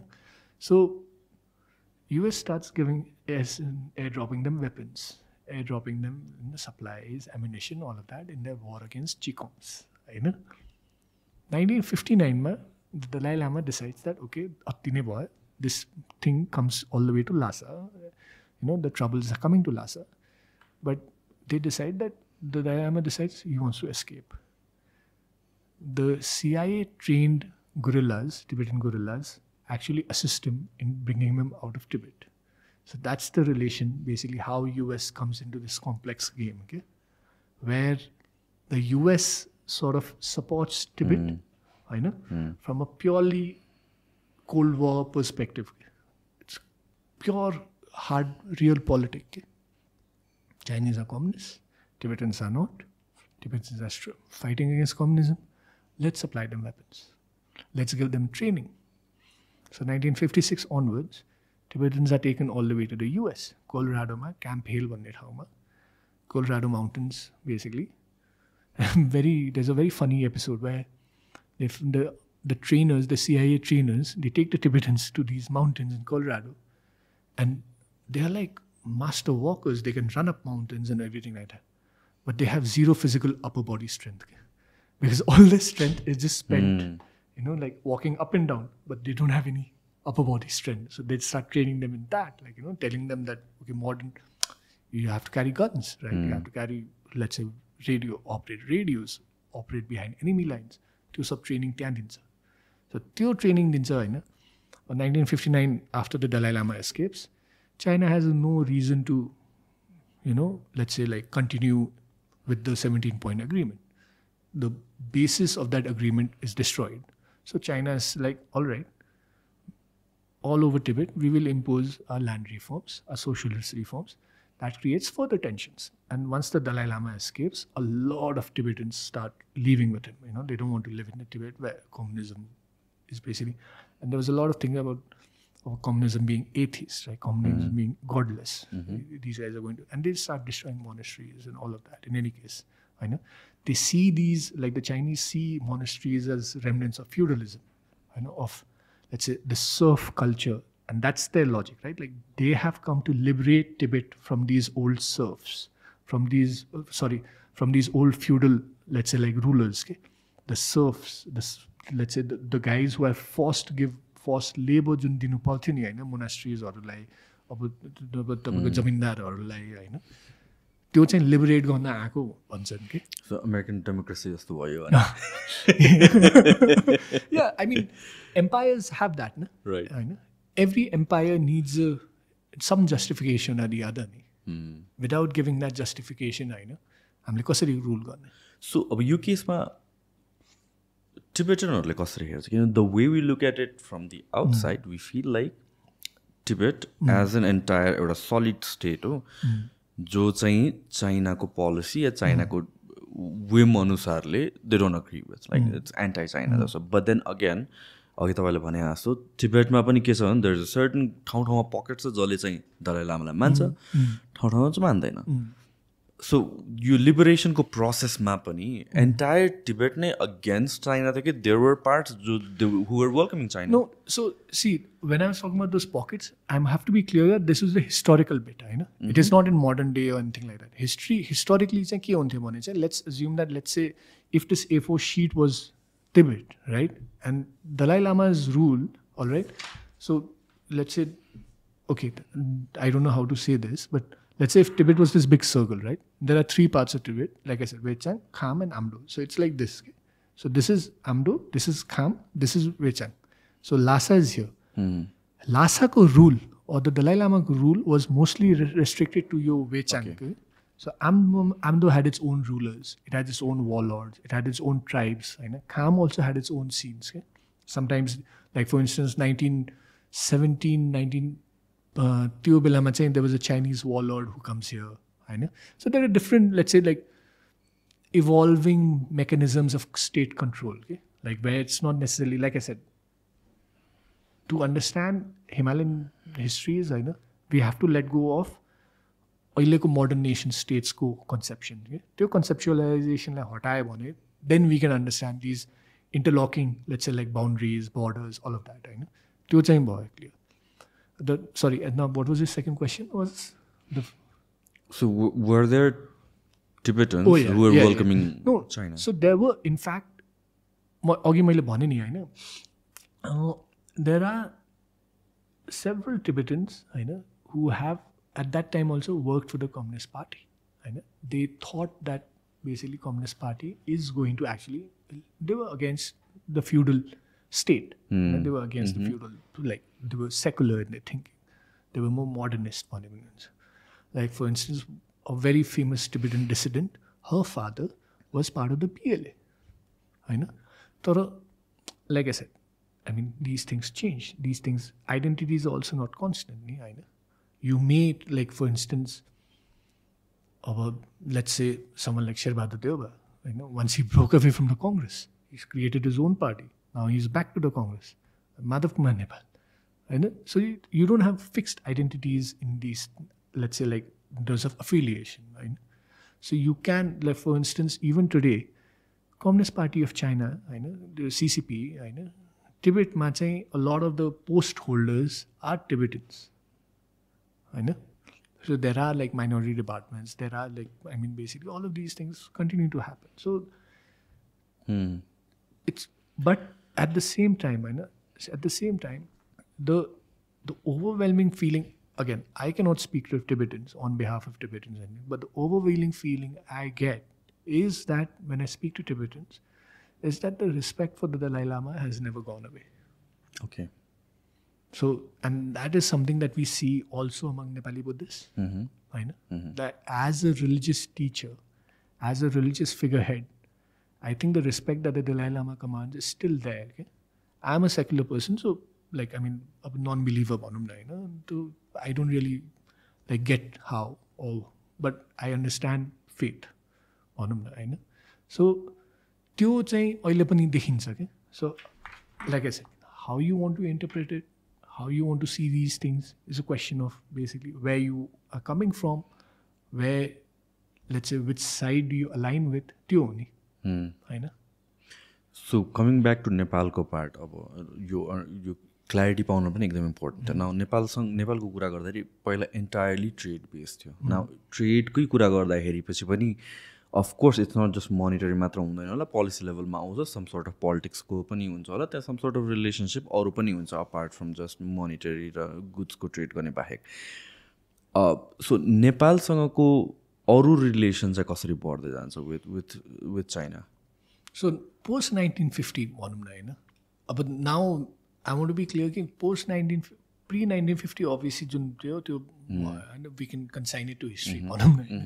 अहिले modern हिस्ट्रीको कुरा गर्ने हो भने चाहिँ let's say People's Republic of China, right?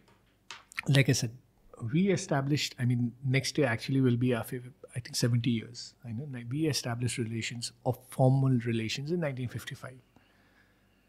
1955 मा चाहिँ एउटा Chinese डकुमेन्टले के भन्छ भने चाहिँ the priority of our, let's say expanding like diplomatic relations with Nepal is basically one of the documents is, one of the points is to negate, like to abrogate all of the previous agreements Nepal has had with Tibet. So Tibet ko अहिलेसम्म जुन sovereignty को assertion अथवा sovereignty को कुनै पनि एउटा, let's say, treaty, once you enter into a treaty relationship, it means only states can enter into it, independent states. So त्यो independent, any notion पनि हटाउनु पर्यो नि त चाइनिजहरूले. So that's one of the points.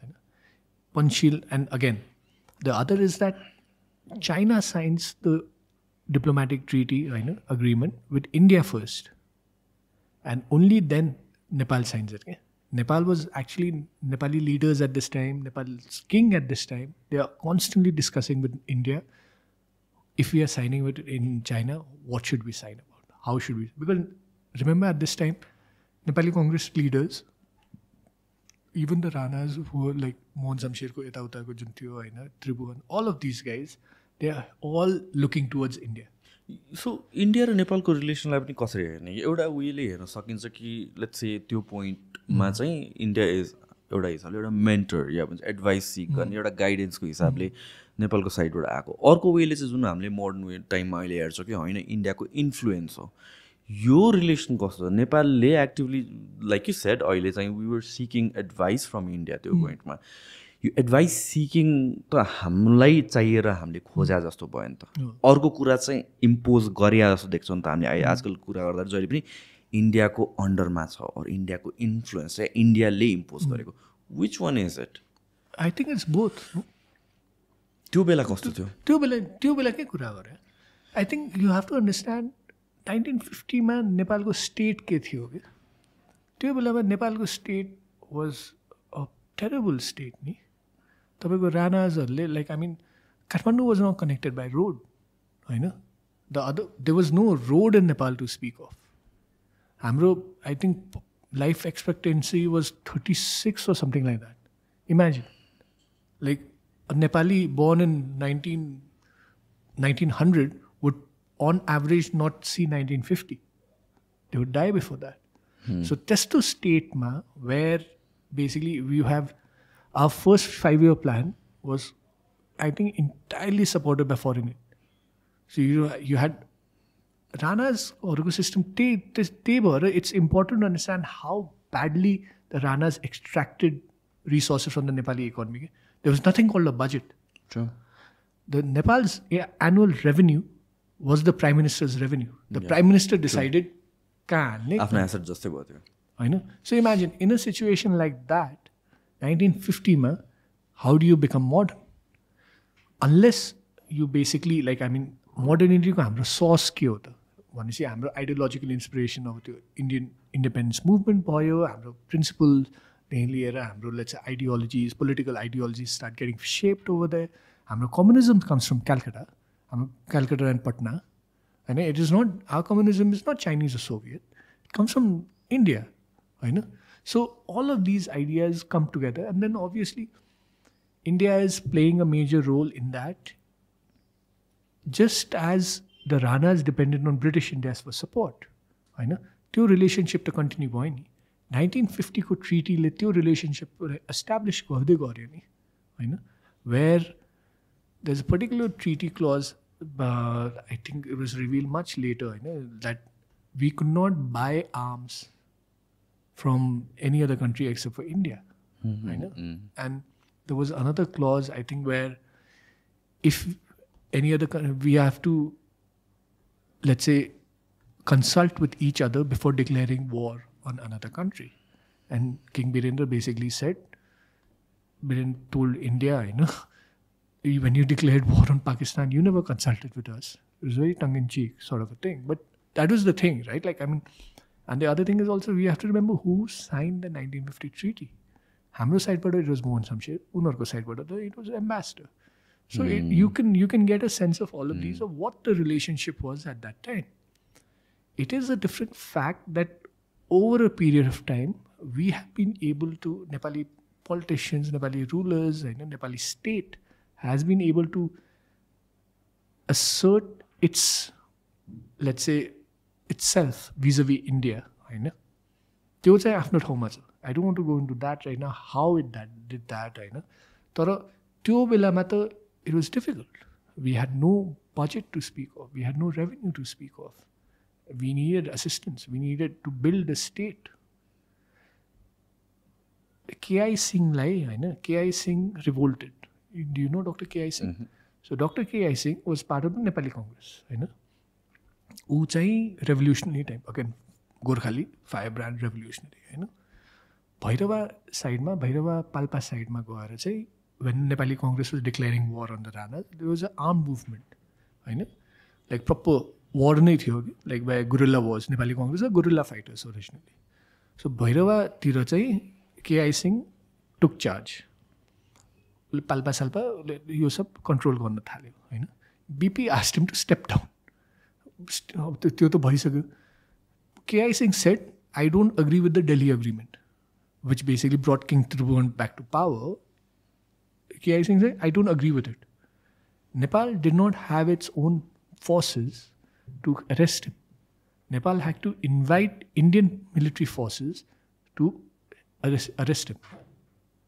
So त्यस्तो situation थियो कि त्यस्तो सिचुएसनमा अब इमेजिन कस्तो situation BP Koirala he was home minister 1952 1951 को गभर्मेन्टमा ही वाज होम मिनिस्टरको अफिस पनि थिएन there was no concept of home ministry होइन पुलिस कसलाई बनाउने यो जुन उनीहरूको गुरिल्ला फोर्स थियो नि तिनीहरूलाई नेपाली कङ्ग्रेसको गुरिल्ला फोर्स तिनीहरूलाई नै पुलिस बनाउन थाल्यो होइन द राणाज रिभोल्टेड होइन they had the own party Gorkha दल भनेर उनीहरूले आफ्नो पार्टी ल्यायो दे थापाथलीमा बीपीको आई थिङ्क एउटा बिल्डिङ एउटा घर हुन्थ्यो सम्म कसैको घर हुन्थ्यो त्यो घरबाट होम मिनिस्ट्री गृह मन्त्रालय त्यो बेला चलाइरहेको थियो होइन the Ranas was so pissed off they like एउटा टाइममा दे रेडेड द मिनिस्ट्रीभित्रै घुसेर बीपीलाई मारिदिन्छु भनेर गएको बीपीले पिस्तोल चलाएर I am not sure someone died or not but like BP had to shoot off a pistol and that's when those guys left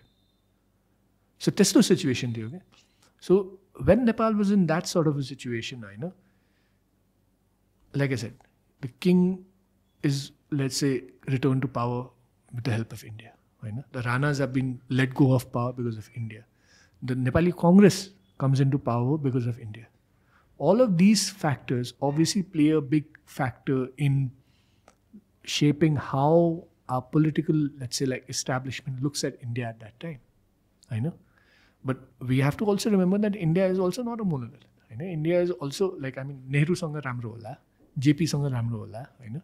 तर the Babus are the one who are doing the day-to-day thing. नेपालको बाबुडम पनि आफ्नै त्यसरी create हुँदै गर्छ होइन हाम्रो model let's say we create a model of let's say हाम्रो कर्मचारी तन्त्र थियो त्योभन्दा पहिला त्योभन्दा पहिला त बीपीको दोषी चस्मा जस्तै त हो नि होइन लाइक जसलाई मन लाग्यो हाल्यो जसलाई मन लाग्यो हालेन चाकरीबाट गन्थ्यो त्यो प्रोफेसनली गर्न त्यो you need these like I mean where you needed assistance from somewhere who was the prime assistance giver at that time India होइन एन्ड देन अफकोर्स अब इन्डियाले के भन्छ हामीसँग मिलिट्री थिएन होइन 1959 1960 when India-China tensions start again going back India-China border tensions start we also are afraid Dalai Lama escapes so many Tibetans come in and all that we have no money what are we going to do भोलि आएर यो बेलासम्म चाहिँ Nepali Congress itself is very unsure about China's intentions about China's 1955 ma sign गरेसम्म they were very very unsure.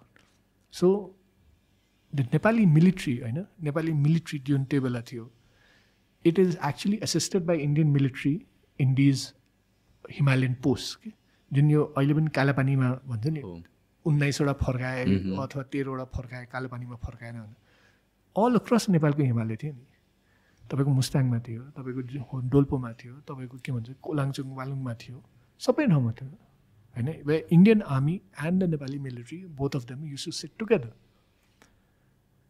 Everest चढेको खबर होइन Hillary Everest जब Hillary र तेन्जिङ नर्गे जब चढ्यो नि त्यो खबर इन्डियन मिलिट्री पोस्टको रेडियोले काठमाडौँ पठाएको सो त्यस्तो लेभलको इङ्गेजमेन्ट थियो अब त्यसलाई it's both advice and influence नि मैले त्यति लेभलसम्म तपाईँसँग इन्टरेक्ट गरेछु तपाईँ त्यो इन्फ्लुएन्स त भइहाल्छ नि त then of course I mean governments change, people change, bureaucrats change, and ultimately states are also made up of human beings. होइन कुनै कुरा मिल्दैन Mahindra comes in, he decides, oh, यो excess भयो, I don't like how my dad is doing things. So obviously these things happen, right? So the question is basically, did we succeed or not? For a large part, of course, we have succeeded, right?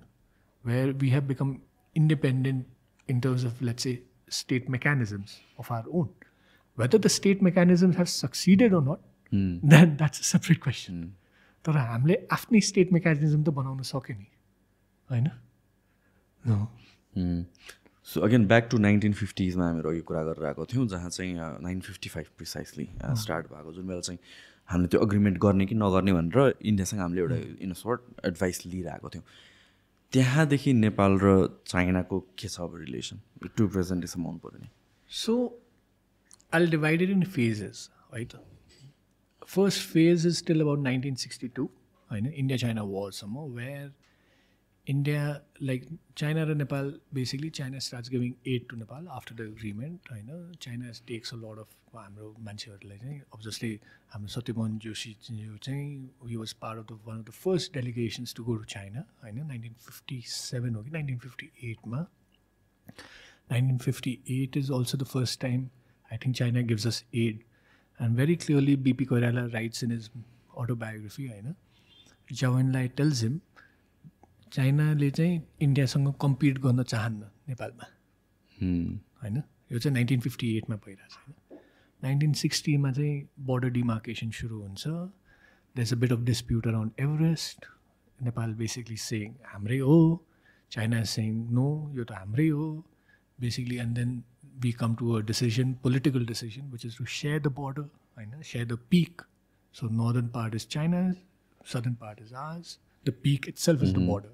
1960 ma हामी कहाँ also very interesting thing happens which is the panchayat coup हुन्छ हैन पञ्चायत त नभनौँ पहिला coup हुन्छ हैन BP को coup like government ले हटाइदिन्छ अरेस्ट सबैमा हालिदिन्छ and Mahendra declares his own government 1961 मा चाहिँ पञ्चायत हुन्छ 1960 मा also the Nepali Congress resumes a guerrilla war against the Nepali monarchy. Now, Suvarna Samsher, who is the second high leader in Nepali Congress, who चाहिँ नेपालमा छैन त्यो बेला चाहिँ कलकत्तामा थियो कलकत्तामा बसेर अथवा इन्डियामा बसेर उसले चाहिँ नेपाली फोर्सेस नेपाली कङ्ग्रेसको फोर्सेसहरूलाई लेट्स चाहिँ डाइरेक्ट गरेर हुन्छ गुरिल्ला फोर्स टाइप्सको so you have these bomb incidents in Janakpur होइन you have these raids cross border raids भइरहेको हुन्छ होइन and India like Mahendra is constantly telling Nehru के गरिरह्यो why you letting these guys operate why you letting these guys operate and Nehru is closer to BP होइन Nehru would like to C BP get release and he thinks that this is a pressure tactic उसले चाहिँ overly encourage गर्दैन तर there is no action on Delhi's part so no action on Delhi's part eventually means कि the rebels are allowed to basically encourage to continue होइन 1962 अक्टोबरमा चाहिँ China invades India then the game changes again होइन 1962 मा चाहिँ once China invades India India can no longer let take up this position against the king in Nepal India tells Nepali Congress stop मिल्दैन China is also meanwhile telling Mahendra let's I want to build a road from Lhasa to Kathmandu. India is very worried. And that's when Mahendra makes that famous statement, communism does not travel by taxi. So the Lhasa-Kathmandu road starts getting made in 1963, 1967, 68 ma gaera त्यो inaugurate हुन्छ त्यो बेलामा चाहिँ communism did not travel by taxi cab, but it traveled by engineers. Travel by all of that त्यो माओको ब्याजहरू distribute भइरहेको हुन्छ Dhulikhel Banepa Tatopani I mean a lot of the Maoist leaders from Sindhupalchok today's Maoist leaders were influenced there influence उनीहरूको communism ideology all of that happens during the building of the Lhasa Araniko highway सो यो कुन इयरको कुरा 1962 60s भनौँ न 60s मा because this was also a time when चाइनामा चाहिँ कल्चरल रेभोल्युसन भइरहेको थियो कल्चरल रेभोल्युसनको one of the primary goals is also भित्र त हुँदै हो तर also export revolution export communism outside China so नेपालमा चाहिँ 1967-68तिर काठमाडौँमा the first anti China protest takes place okay when basically एउटा न्यू रोडमा एक्जिबिसन हुन्छ चाइनिजहरूले चाहिँ माओको तस्विरलाई महेन्द्रको तस्विरभन्दा माथि राख्छ अथवा महेन्द्रको तस्विर नै राख्दैन something like that and the punches basically they loose the mind they destroyed the stall होइन एम्बेसीको बाहिर प्रोटेस्ट गर्छ आई थिङ्क एउटा जिप पनि जलाउँछ इज अ म्यासिभ प्रोटेस्टहरू भइरहेको China is obviously taken a back so this is the first 2 phases भनौँ न होइन तपाईँको 1962सम्म first phase where in China does not want to compete with India होइन second phase where China is actively competing with India now होइन now the is third phase that starts which is this phase of China competing with India continues till the 80s, and even mid 1990s. Okay? where China is basically trying to negate India's influence inside Nepal as much as possible. Aid दिइरा हुन्छ के भन्छ अब जस्तै बाँसबारी जुत्ता कारखाना होइन sorry बाँसबारी जुत्ता कारखाना देन बुटवल पेपर मिल होइन अल अफ दिज यो Prithvi Rajmarg all of these China makes होइन अनि यो चाहिँ एउटा त्यो basically the constant point being driven is that China wants Nepal to extricate itself out of India's economic dependence के होइन त्यो एउटा चाहिँ पोइन्ट अलवेज टङ साओपिङ अब माओ मरेपछि 1978 टङ साओपिङको some the first I think foreign visit Nepal हुन्छ होइन and here is the message that it gives America that China is open for business 1977 King Birendra becomes the first head of state to visit Tibet. Across the world. Across the world. So the relations are very good. China is constantly dealing with the king. China is ensuring that by dealing with the king, by providing the king with a substantial political backing, along with aid, along with all these influences, that it can, the king does not have to completely rely on India. Because at this time, again, Nepal is totally reliant on external aid for its 5-year plans.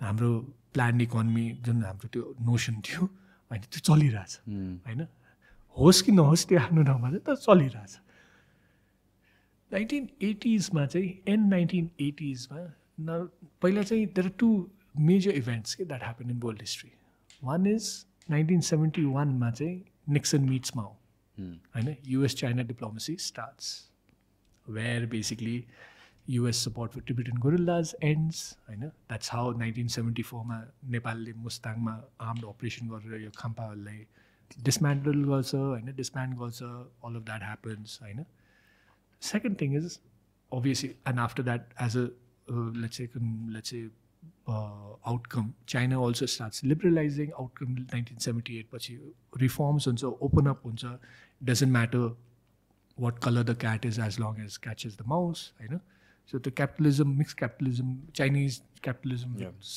own characteristics भनौँ न आइरहेछ 1980s को एन्डमा India and China start talking again. There is a bit of rapprochement, there is a bit of let's say conversation happening, all of that. That is happening, but 1989 इन्डियाले नेपाललाई blockade गरिदिन्छ होइन इन्डियाले नेपाललाई चाहिँ the official stance from India side is कि trade and transit agreement lapse भयो तपाईँहरूले फेरि साइन गर्नुपर्ने होइन नेगोसिएसन हुनुपर्ने त्यो नेगोसिएसन तपाईँहरूले गरेन अफिसियली इज द्याट हिस्ट्रीबाट हेर्ने हो भने चाहिँ नेपालले it decides to import anti aircraft guns from China at this time Now, no one knows why, but Nepal had been asking for anti-aircraft guns from the US in the 70s as well. Kina ke thiyo reason? I don't know. Any speculative idea? Nepali state le चाहिँ के भन्छ भने त्यो Khampa अपरेसनमा Indian like let's say aircraft infringed upon Nepali airspace. Okay. हैन त त्यसको लागि anti aircraft gun नै चाहिन्छ भनेर त I'm not sure how much that is there. Anyway, till 1970s ko kura. 1989 ma nonetheless, Nepal buys anti-aircraft weapons. India is obviously angry. India is obviously pissed. Border banda bhaidincha. त्यो बेलामा चाहिँ चाइनाले खालि verbal support दिन्छ. But China very clearly like नेपालले त्यो बेलामा पनि भन्छ पेट्रोलियम जुन 2015 मा भयो त्यो बेलामा पनि त्यही भयो होइन petroleum shortage, all of that. China cannot do anything because its own state capacity, usko infrastructure Tibet ma, it's terrible at this time. It is as bad or perhaps even worse than what it is in, let's say, Nepal. Tyo bela samma Tibet is still it is much less developed than the rest of China. Okay? This starts changing. This phase, now, like I said, the first phase is till 62. The second phase is till about 95, 99 somewhere. Because 1999, what China decides to implement is this policy called Shibuda Kaifa. which is basically means open up the West. 1999 सम्म चाहिँ चाइनाको major development भनौँ न, industrial growth, all of that keeps happening on the eastern sea coast. And Chinese policymakers also realize that the rest of the country is being left behind. So what they start to decide is उनीहरूको western area जुन छ नि, Xinjiang, हैन, Qinghai, Tibet, हैन, Sichuan, यिनीहरू एरियाजहरूलाई अब develop गर्नु पर्यो. What they start doing is they start building a railway into Tibet and highways inside Tibet. The Qinghai Tibet Railway 2006-2008 मा सकिन्छ. The highways are continuing. अहिले पनि Tibet Railway चाहिँ बनिरहेछ. The transport infrastructure has become solid. हैन. 2001 मा हाम्रो royal massacre हुन्छ. हैन. नेपाली माओइस्टलाई चाइनिजले सपोर्ट गर्दैन. हैन. King Gyanendra comes into power. Then Chinese don't support the Nepali Maoists. हैन. 2008 मा Nepal becomes a republic. Suddenly the king is gone. The Maoists are in power. Until now, the Maoists had continuously, Maoists had for a very long time been approaching China. The China le चाहिँ किनभने राजा थियो नि यहाँ, उनीहरूले चाहिँ they were not, because they were happy with the Raja. Raja was absolute control. It was easier for them to deal with things here in Nepal, and they, whatever their goals in Nepal were, they were being met with. So माओइस्टले approach गर्न त गरे थियो हैन, Chinese साइडबाट चाहिँ कुनै outreach भएन. तर when the Maoist started coming अबभ board नि, अबभ ग्राउन्ड, उनीहरूको गुरिल्ला वार सकिन लाग्यो 2006 पछि, देन द चाइनिज रियलाइज यिनीहरू त पोलिटिकल फोर्स भएर आइरहेछ. Then they started engaging with the Maoist. Republic भएपछि त that was when the Maoist came first in the constituency assembly elections हैन. China basically had a much better grip on the Maoists than India. Obviously, Prachanda, the first place he went to is the Beijing Olympics closing ceremony. Right? That is the first point. And now 2008 onwards is the, let's say, the last phase, or ये phase में upon divisions that's out. 2008 onwards, you can see is the time when China decides उनले अहिलेसम्म नेपालको political पार्टिजहरूलाई त्यति engage गरे थिएन. तर 2008 onwards चाहिँ, or rather 2006 onwards नै भनौँ न, it starts engaging with Nepali political parties much more extensively. म योभन्दा अगाडि अलिकति अगाडिको मैले कुरा एक्चुअली फेरि सोध्न चाहेँ. So what I find strange is, again, couple of reasons अहिले मैले देखेँ चाहिँ anti-aircraft and this and that, र चाइना इन्डियासँगको टेन्सन नेपालको त्यतिखेर सुरु भइसकेको थियो होइन. द्याट कम्युनिस्टहरूलाई चाइनाले सपोर्ट नगरेर इन्डियाले सपोर्ट गर्यो नेपालमा चाहिँ. इन्डियाले अब त्यो on whether India supported the communists? Well, I will not fully agree with that also. I know, because the thing is, support is a very broad word. How do you define support, Bandya? If you are saying that, okay, it's because of India that the Maoists came above ground, India did play a big role. I know, but whether India was actively providing the Maoists with arms and ammunition, with like shelter, with like, let's say, money, I don't think that's entirely true. But just in Nepal, there is a lot of, let's say, conspiracy theory that, oh, Chakrata ma gayo, train garayo, you know. There is no evidence of that. I'm sorry. In fact, there is basically enough evidence that Indian security policy making circles they were identifying the Maoist threat in Nepal as a major concern, as far back as 2002, 2003 onwards. When they started saying that the Indians, this was also the time when the Naxals, which are the Indian Maoists, they also became very, very active. Right? So they were afraid that the Nepali Maoists and the Indian Maoists would join hands. So the Indian security establishment was actively working to ensure that did not happen. So, whether they had enough of an influence to tell them that, boss, table mao, discussion garo, enough of your games, perhaps they could have had. But whether they had enough of a thinking, stop your war altogether, or go and attack this guy, go and attack that guy, directing operations, I don't think it was ever like that. Okay, so they were happy with the king. They would rather have the king. India ko yesto ho ki India ko 1990मा उनीहरूले policy change गरेको हो होइन. त्यो बेलासम्म basically the Indian policy was monarchy. त्यो बेलासम्म पञ्चायत नै थियो नि त होइन. बहुदल आएपछि इन्डियाले आफ्नो ट्याक्ट चेन्ज गरेर नेपालमा उनको की पिलर्स अथवा principles they were two. One was constitutional monarchy, the other was multi party democracy. यो दुईवटा नेपालमा चाहिँ सपोर्ट गर्ने, त्यो चाहिँ उनीहरूको क्लियर भिजन नै थियो. त्यो भिजन तिनीहरूले 2006मा आएर चेन्ज गरे हो. When King Gyanendra stop listening to him, when King Gyanendra stop listening to his own people होइन, when people of Nepal started rejecting the idea of the king itself, forget King Gyanendra, they were rejecting the idea of the king itself. That's when India changed its, when Delhi simply said, okay, we don't want to deal with, basically, we are changing our twin pillars. Now we want to, basically, multi-party democracy. And if Nepalis choose for a republic, we'll go for that. Okay. Because I don't believe, or I don't buy into this idea that, oh, the Indians were training the Maoists. Okay? I don't think there is any evidence for that. And whoever is speaking of these things, I don't think they are also speaking with any evidence. Oile samata at least. If in the future, ayo. Yeah. Okay, so what happened with China? So yeah, sorry.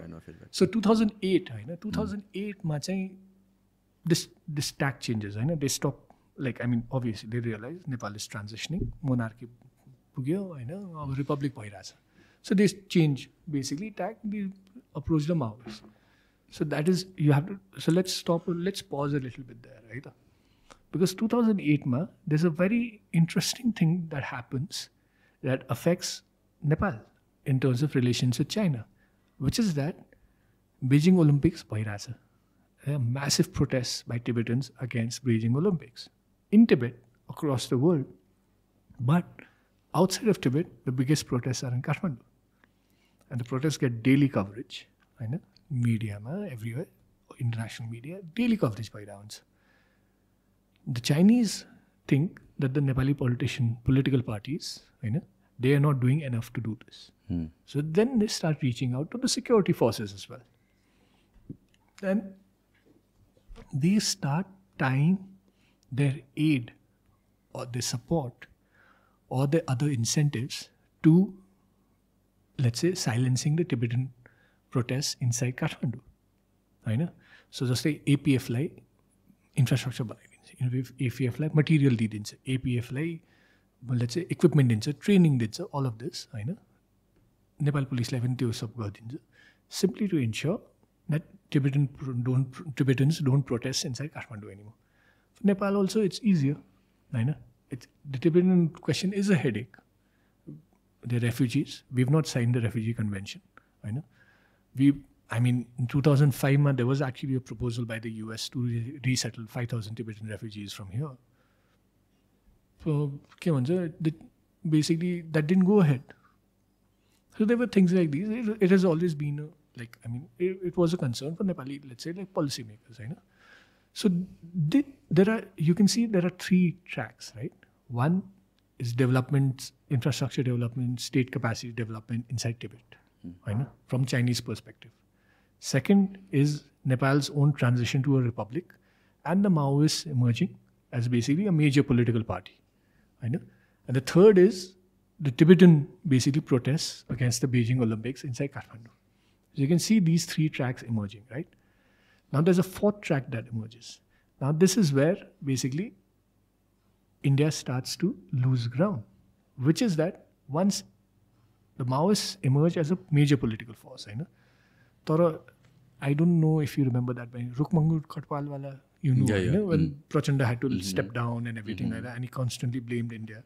And India basically, at that time, India believed, yo Maowadi harule, the rebels ni ho, and त्यो बेलामा त rebels नै थियो नि, YCL काठमाडौँमा घुमिरहेको थियो, they were like a parallel state जस्तो चलाइरहेको थियो नि, and they continued with the thing that state capture भन्ने थियो.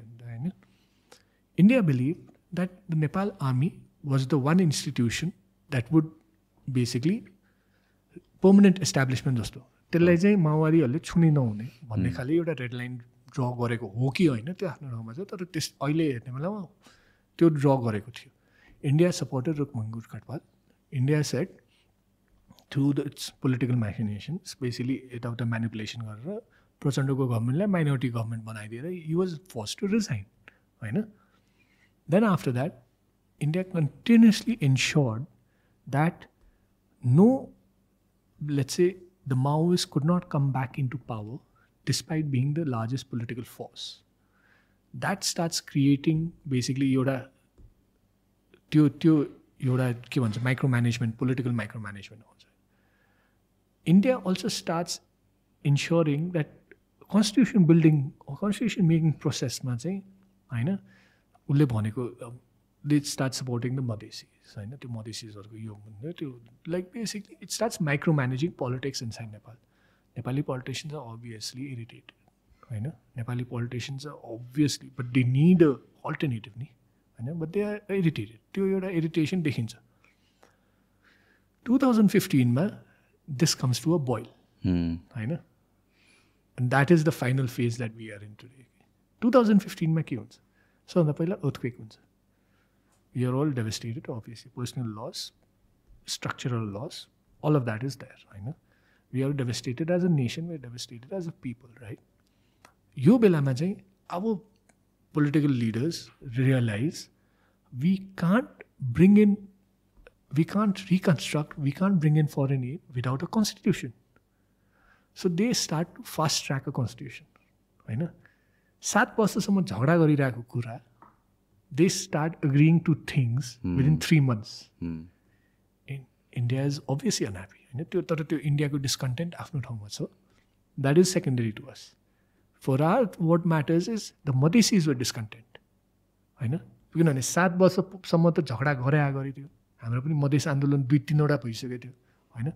जब मधेस आन्दोलन जब फेडरलिजमको क्वेसनमा होइन, फेडरलिजमको त्यो सिटिजनसिपको क्वेसनमा, फेडरल डिमार्केसनको क्वेसनमा होइन, all of these became issues होइन. The Madhesis went up into revolt. संविधान got rammed through होइन. त्यो फास्ट ट्र्याक नै भइदियो despite evident concerns from all sides. Everyone like I mean if the संविधान was not an issue आज आएर त्यसलाई अमेन्डमेन्ट गर्नुपर्छ भनेर 2 पार्टीले त भन्दैन थियो नि त. तर त्यो बेलामा all parties said best constitution in the world, यसले नै नेपाल चलाउँछ भनेर भनिदियो. They rammed it through. I mean there is enough evidence to suggest including former prime ministers होइन, बाबुराम भट्टराईजीले पनि पहिला भन्नुभयो होइन, फेडरलिजम कन्स्टिट्युसनको मेजर प्रोभिजन्समा डिस्कसन नै भएको छैन. तिनीहरूलाई पार्टीको टप लिडरहरूले यो साइन गरिदियो भनेर त्यो अगाडि आफ्नो उनीहरूले डिस्कस गरेर हालिदियो होइन. त्यो थाहा नै भएको. किनभने बाहिरबाट बजेट एड चाहिएको छ, सो जसरी भए पनि कम्प्लिट गर्नु पर्यो होइन. And then Oli what was his name, the Koirala, Sushil Koirala and Prachanda, all these 3 were the main players. उनीहरूले गरिदियो होइन. The Madhesi start revolting. आन्दोलन त्यहाँ हुन्छ. तिनीहरूले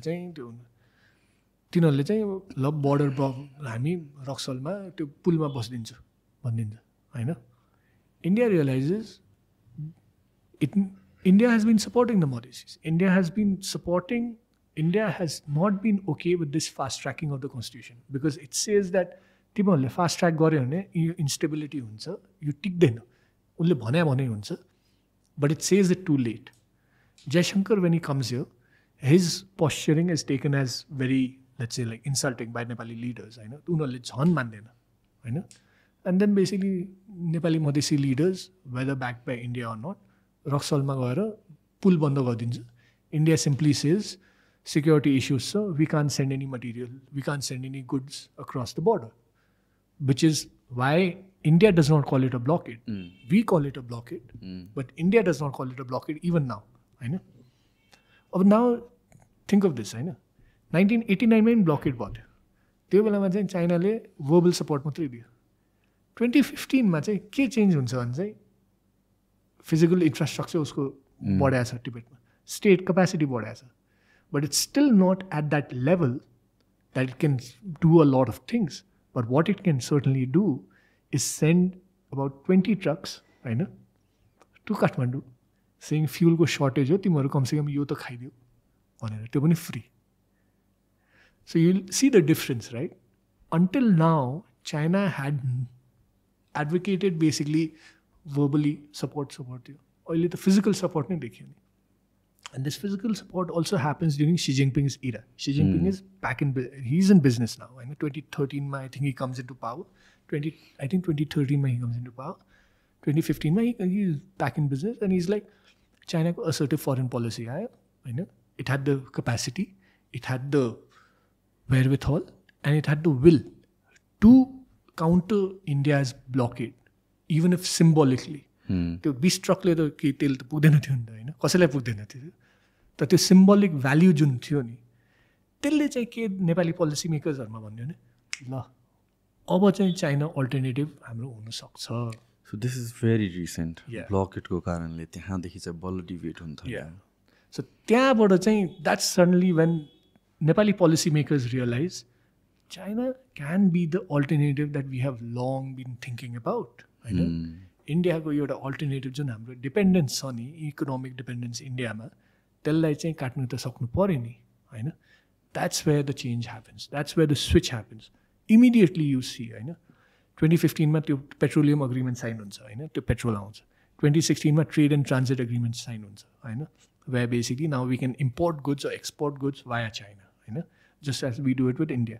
It's a separate thing that whether we have implemented it or not, we've signed the agreement. We've also signed, then 2017, what do we do? 2016 also very interesting, 2016 when we signed the Pokhara International Airport loan, where we start building the Pokhara International Airport. 2017 we signed the BRI, the Belt and Road Initiative. One Belt, One Road. We signed all of this. 2019, Xi Jinping himself comes to visit. Right? Now 2017, I think 2017 elections also. 2017 elections, Oli and Maoists have an electoral coalition. After the elections, they combine the parties into a Nepal Communist Party. It is one of Kathmandu's most known secrets, that China encouraged the unification. Sabaiलाई थाहा छ that China would prefer a communist party to remain in power, and preferably if they were united. तिनीहरू unite हुन्छ 2018 2019 Xi Jinping comes here. Big hoo-ha, obvious, Xi Jinping obviously himself coming here after Jiang Zemin in 1996. Then Nepali politics being Nepali politics, 2020 NCP breaks up. 2 वर्ष भन्दा अलिकति बढी टिक्छ. MCC को कुरा हुन्छ. India and China start fighting in Galwan, in Ladakh, and US-China becomes a global issue. MCC is one part of, it's a tiny little fragment of the US-China global contest. So that is where we are today, in a situation where US-China contest globally bhairachha. India and China are fighting to nabhanum, they are confrontational, antagonist, where India knows that it is not in a position to challenge China right now, but perhaps in another 10-15 years, it can do the same to China. It can, let's say, stand up to China. In the meantime, it is biding its time. But it wants to ensure कि उसको interests erode further ना होस्. त्यही भएर it's taking some tough decisions, such as not buy power from hydropower companies with Chinese money or Chinese tech. It's basically telling Nepal that तपाईहरुले airport बनाउनुस्, तपाईहरु hydropower बनाउनुस्, चाइनाबाट बनाउनुस्, पैसा लिनुस्, हामी किन्दैनौं. हामी युज गर्छौं. We won't be a part of it. We won't support it. हामी market access नै दिदैनौं. Now that is the question where we are at today. इन्डियाको मार्केट एक्सेस चाहिन्छ. इन्डियाको market access because the population centers in China are not immediately to our north. So इन्डियाको market access त चाहिन्छ. US सँग पनि, US is our biggest bilateral donor, but then China is also a neighbor. So that is the situation basically. Do you think it's actually good to have like अब यो 2015 पछि हामीसँग option भयो नि त एउटा होइन isn't that better in the long run options are always better. The question is what we make of those options. I mean, no other BRI country has a BRI implementation plan or an agreement. No other BRI country. Why do we need a BRI implementation agreement? What is the rationale behind that? Why are we so special? It is not that China thinks we are special. It is because we are constantly not sure how we want to implement the BRI. पहिला चाहिँ अब भनौँ न Pokhara airport बनाऊँ होइन let's give you 2 examples होइन एयरपोर्टको Pokhara airport बनाए होइन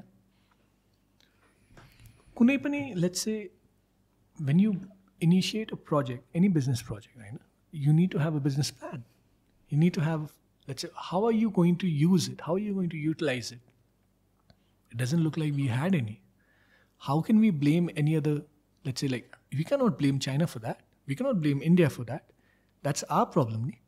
हामीले लोन लिएको हामीले डिसिजन साइन त हामीले गरे हो नि त्यो त हामीले we need to be mature enough to take the blame नि to accept the blame that हामीले गल्ती गऱ्यो गल्ती गरेको हो कि होइन भन्ने पनि आफ्नै धारणा छ होइन अहिलेसम्म त गल्ती जस्तै देखिरहेछ नि भैरवा एयरपोर्ट होइन बोर्डरमा छ होइन you knew that certain systems would infringe into Indian territory होइन त्यो नेगोसिएसन पहिला थियो कि थिएन त थिएन भने किन नगरे होइन and that there is another question नेपालमा अहिले let's say like I mean again conspiracy theories के छ भने चाहिँ इन्डियाले पोखरा चलाउन दिएन इन्डियाले भैरवा चलाउन दिएन ठिकै छ एयर रुट्सको इन्डियाले दिएन होइन त्यो भ्यालिड कन्सर्न हो के भन्छ इन्डियालाई हामीले धेरै पुस गरिरहेछौँ इन्डियाले चाहिँ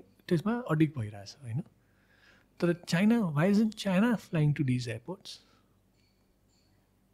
होइन what is missing in our diplomacy that even China does not want to engage with these airports that is the big question ahead of us नि हामीले त्यो क्वेसन आन्सर गर्नु सकेनौँ भने how are we going to like I mean why are we questioning others अरूहरूको motive अरूहरूको त्यो खोज्नुभन्दा हाम्रो आफ्नो कमजोरी अथवा हाम्रो आफ्नो ल्याक अफ प्लानिङ त्यो त हामीले एक्सेप्ट गर्न सक्नु पऱ्यो नि त होइन it's the same with BRI same with MCC हामीले साइन गरेपछि त्यसमा झगडा गर्ने हो साइन गर्नुभन्दा पहिला झगडा गर्नुपर्छ नि होइन कुनै चाइनासँग हामीले trade and transit agreement sign गऱ्यो पेट्रोलियम एग्रिमेन्ट साइन गऱ्यो खै इम्प्लिमेन्टेसन त्यो इम्प्लिमेन्टेसनको लागि इन्डियाले गर्न दिएन भनेर त द्याट्स नट एनफ रिजन नि like I said state mechanisms state इन्स्टिट्युसन्सहरू त्यही भएर त बलियो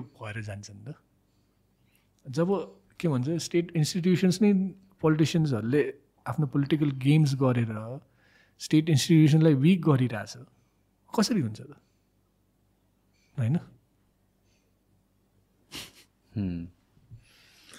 ओके सो हामी आई थिङ्क धेरै जस्तो कुराहरू हामी कभर गऱ्यौँ यहाँसम्म लिडिङ अप टु त्यो एन्टायर हिस्ट्री नै कभर लेसन नै भयो एनिथिङ द्याट वी मिस्ड यो एन्टायर थिङमा जुन एड गर्नुपर्छ टुवर्ड्स द एन्ड नो त्यस्तो त केही छैन तर एउटा like I said I think हाम्रो त्यही हो कि वाट आर वी हिस्टोरिकली होइन हाम्रो ऐतिहासिकली हामीले हेर्ने हो भने ऐतिहासिक हिसाबबाट हाम्रो इतिहासले के भन्छ त हाम्रो इतिहासबाट हामीले के सिक्नु मिल्छ त होइन आई थिङ्क त्यो चाहिँ हामीले अहिलेसम्म बुझ्नु सकेको छैनौँ किनभने इतिहास भने त फ्लन्ट गर्ने कुरा होइन नि इतिहास भने त सिक्ने कुरा हो होइन we have to learn from history only then can we correct the mistakes of the present नि होइन त्यो त I don't see that happening and I see that happening over and over हाम्रो चाहिँ एउटा टेन्डेन्सी के छ भने चाहिँ हामीले जहिले पनि and this is a very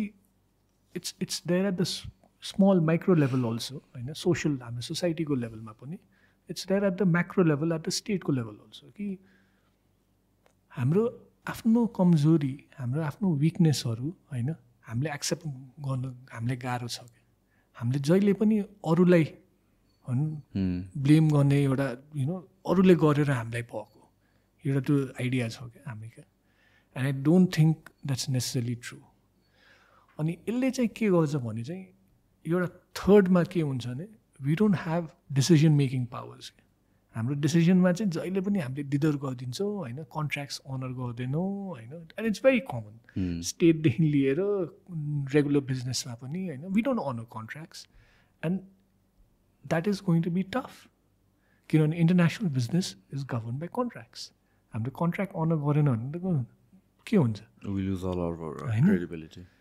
that we have already lost होइन the final thing is we are entering into a very, very tumultuous era.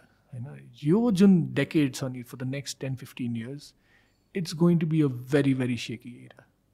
War is back in Europe. होइन युक्रेन रसिया यो चल्छ इजरायल गाजा कहीँ जानेवाला छैन south China सीमा अहिले पनि tensions भइरहेछ होइन युएस चाइनाको tension doesn't matter Trump is coming into power, doesn't matter Kamala Harris is coming into power, US-China tension will continue. And India will continue to see China as its primary competitor. यस्तो सिचुएसनमा यस्तो वर्ल्डमा हाम्रो diplomacy meet गर्न सक्छ कि सक्दैन हाम्रो state institutions capable छ कि छैन त हामीले चाहिँ यो कन्स्टेन्टली यो नन अलाइनमेन्टको जुन यो कुरा गर्छौँ नि होइन non alignment is good if you can take the decisions that are required नि तर हाम्रो नन अलाइनमेन्ट चाहिँ डिसिजन नै नलिने हो नि त्यस्तो भइरहेछ कि हामीले यता पनि नगर्ने उता पनि हामीले कुनै पनि सिक्योरिटी अलायन्सको पार्ट नहुने किन if a security alliance is far more beneficial to us than another हामी किन पार्ट नहुने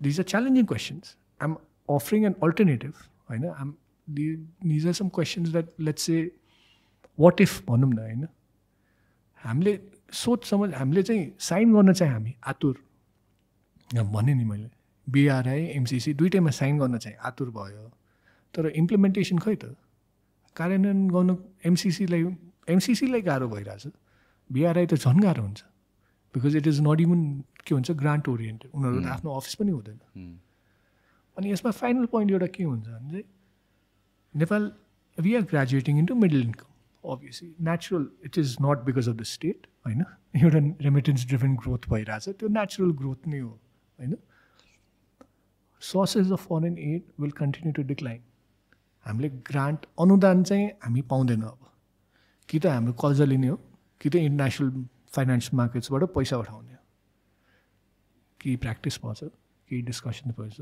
केही पोलिसी मेकिङ केही आइडिया छ त्यसमा होइन ह्याभिङ सेड द्याट हाम्रो इन्फ्रास्ट्रक्चर ग्याप त्यतिकै बढिरहेछ होइन इन्फ्रास्ट्रक्चर चाहिन्छ हाम्रो बाटोहरू होइन फर्गेट काठमाडौँ पोखरा मुस्ताङ होइन हाम्रो सबै बडो एरियाज त जोइन गर्नु पऱ्यो नि हुम्ला अहिलेसम्म सडक त्यो Humla is still not connected to rest of Nepal it's connected to China it's not connected to Nepal so यो इन्फ्रास्ट्रक्चर ग्यापलाई हामीले कसरी एड्रेस गर्ने त सो हामीसँग यस्तो यस्तो क्वेसन्सहरू अगाडि छ these are existential questions these are questions that we have to take a long hard look at and decide के पोलिसी लिने कसरी लिने के रिफर्म गर्ने कुन सेक्टरमा गर्ने तर we don't at least like I mean हाम्रो यो नेक्स्ट के भन्छ I don't see this happening very any time soon के